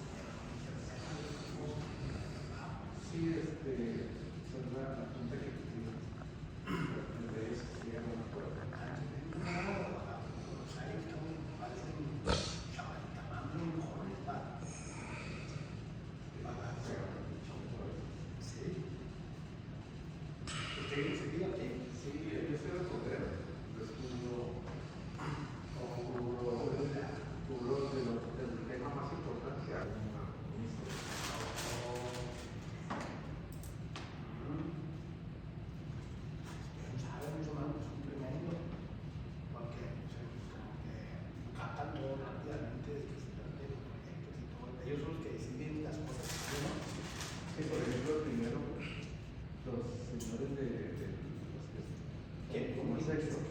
Sí, que de los de obras públicas que van a hacer las carreteras, ellos son del departamento de transporte. Entonces, ellos dicen, traemos estos proyectos aquí, ya detectamos. Claro que son cosas que la ciudad en su momento pidió. Entonces, trabajan juntos. Y dicen, ok, yo puedo poner tanto dinero, la ciudad tanto. Y luego presentan todos los proyectos que van a se presentaron como 10. Y entonces me va a costar, no sé, 5 millones de dólares. ¿Cuánto va a poner la ciudad? ¿Cuánto va a poner nosotros?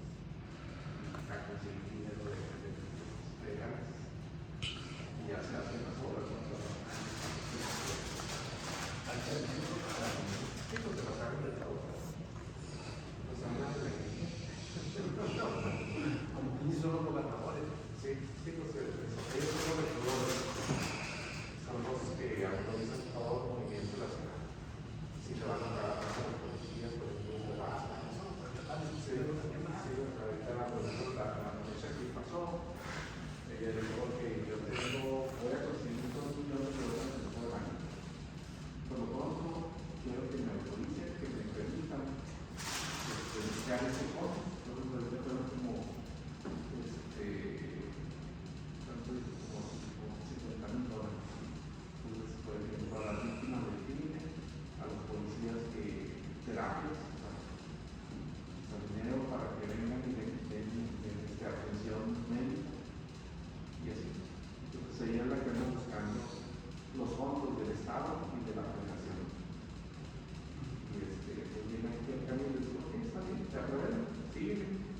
Entonces ella en todo el año cuenta como 2 millones, más de 2 millones, para los programas de atención a la gente de la comunidad, a los grupos, por ejemplo, a las mujeres que son golpeadas, que sufren de violencia, también les ayudan. Entonces hay un fondo de la terapia, todo.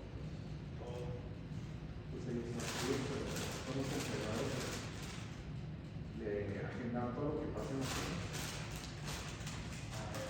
Y la alcaldesa, pues está de medio, y todos los demás son los regidores que representan a cada uno. La ciudad de Socorro tiene 4 distritos. Entonces cada uno dice que aquí le toca a mí, que acá le toca a mí, aquí le toca a mí. Tiene 4 distritos. Y entonces, depende, por ejemplo, si el distrito 1 hay problemas por inundaciones. Entonces, esa región tiene que estar sobres de conseguir dinero, de ir a los vecinos, de escucharlos y de ir a apoyar los ciudadanos. Necesitamos hacer una presa porque se están inundando y todo eso. Entonces, mete la petición y empiezan a trabajar sobre eso.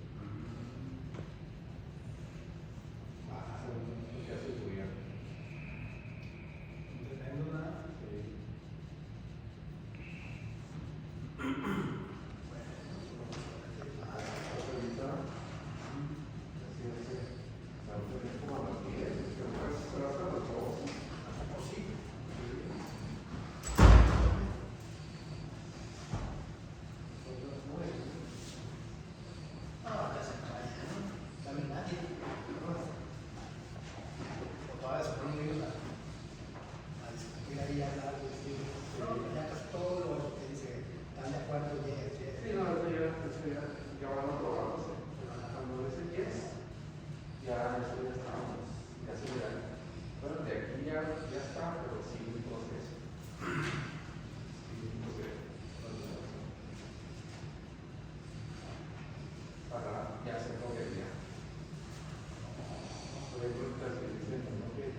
Sí, o sea, ya pasó todo el acta, lo pasan aquí a todo, esto va para allá, esto va para acá, esto va para policía, esto va para obras públicas, esto va para salud social, entonces ya está firmado todo eso ahí.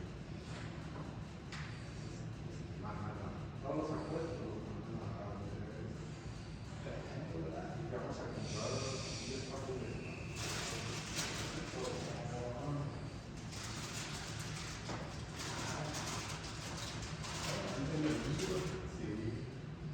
¿Cuántos son 12? No, son los 4. 4, 5, son 6. 3 regidores, 4 de la 5, 6. Y luego los abogados, el administrador. Y son como 9. ¿Y usted cada cuánto tiene? Pues, ¿cuánto de vida? Son 2 años. O 2 años. Entonces vengo una vez.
Llegué al último, es que llegué tarde, no me apunté, ni ya apunté yo, es que venía y se hizo un tráfico allá, en la casa, y ya no me acuerdo.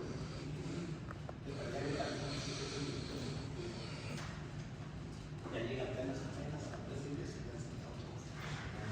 y no, ya no voy porque sacaron todas las, o sea, se apuntaron ahí, pero ya lo tenían allá. Pero ahorita se tiene que llevar a la solicitud, o sea, mejor. Si usted se está interesado en un tiempo, no sé si tiene privado o está legal. Vamos. Sí, o sea, es la que me está orientando. Estás aquí,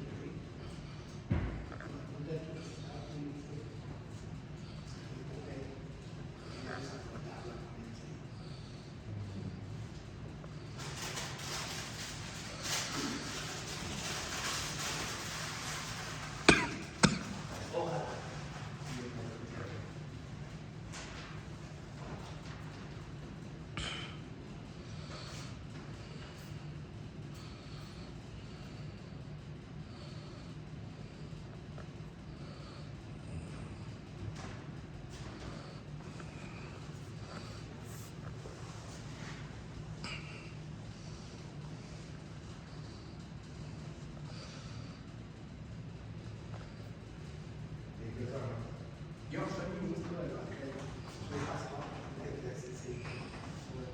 ¿Dónde está? Ahí en San Alejandro. Sí. Hay todo lo que gente tiene. Pero muchas cosas, normalmente se juntan con trajes, sí. Normalmente no comimos, que es lo más, que es cuando más baja. 50, 60. Tenemos 2 años ahí.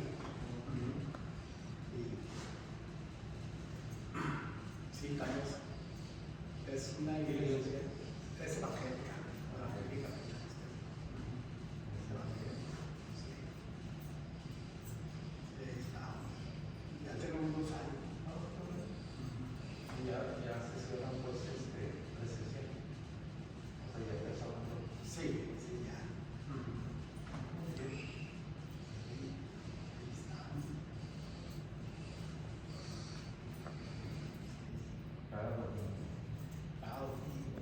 Los miércoles tenemos un estudio también, los miércoles.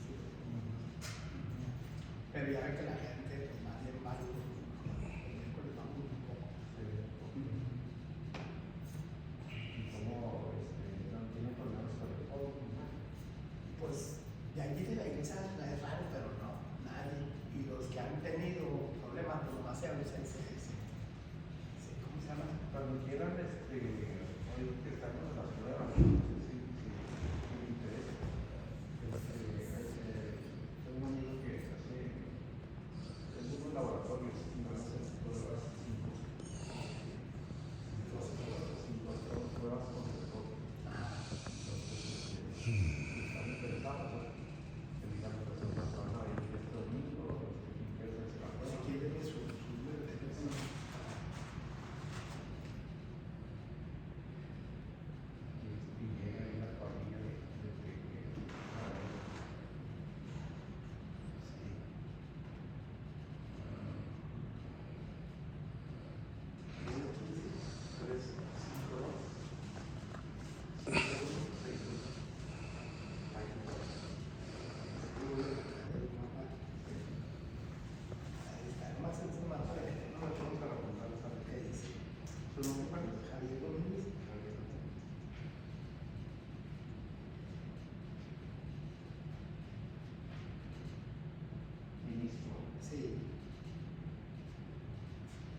todo y ya para quedar.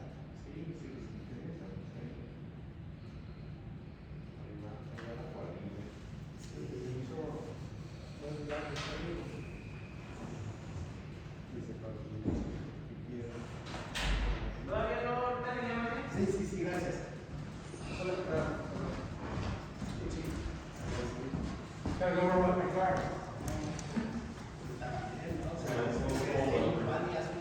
Sí, llegan y ponen ahí su guardilla y todo, sus cartas, y ya para que está pasando, afuera.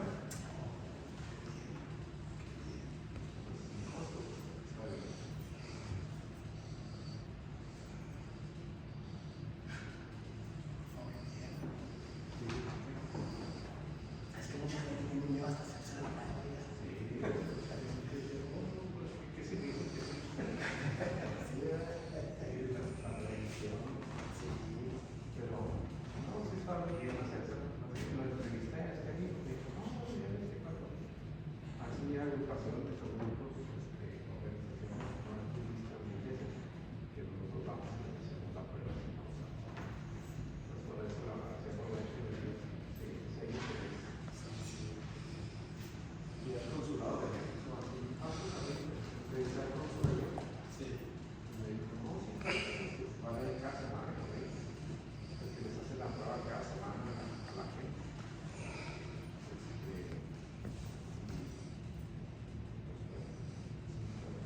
O cuando ellos hacen ese grupo van casa a casa. Ellos pidieron que fuera casa. O sea, el consulado pidió. En casa, hermano.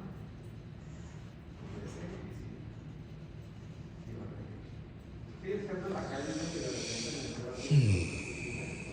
son cosas positivas. Las cosas. Pero estamos ¿Y usted trabaja para algún canal? yo soy independiente. Trabajo con otra para el diario de paso. De hago artículos y tengo una máquina que se llama 03FEB22. En YouTube. Es en el internet, 03FEB22.com. Pero también tenemos videos y a los de los también tenemos videos para televisión. Producimos.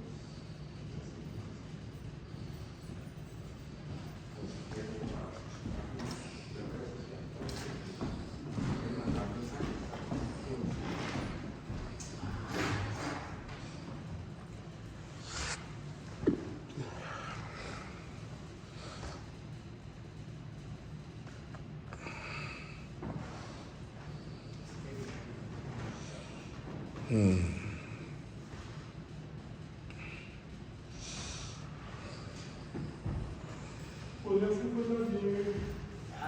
Entonces se quedó el sonido. Otra vez ahora en la noche. Dicen que ya nada más se va a traer el sonido. Por eso mañana ya van a entrar a la escuela, pero 2 horas tarde.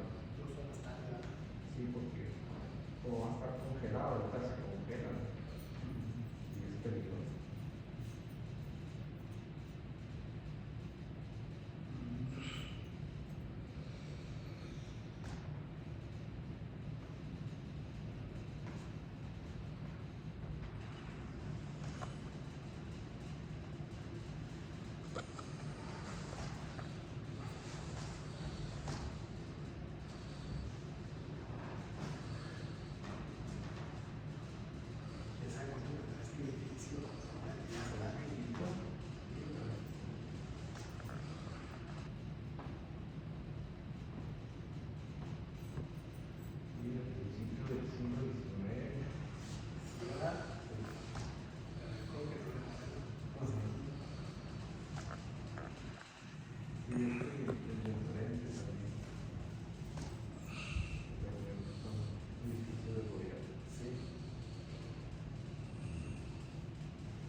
van a ir del barrio. Yo digo que todos los vestidos son para promover a Socorro, para decirle que necesitar Socorro.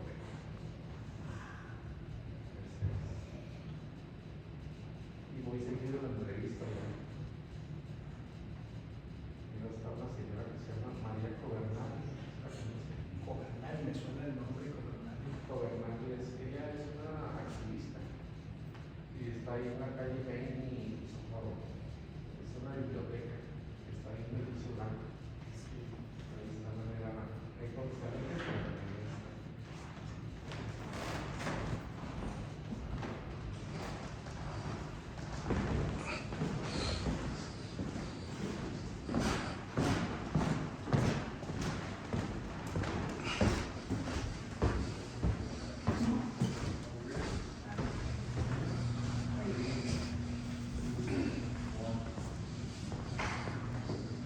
It is 9:14. Unmuted. It is 9:14. This meeting is called to order. Okay,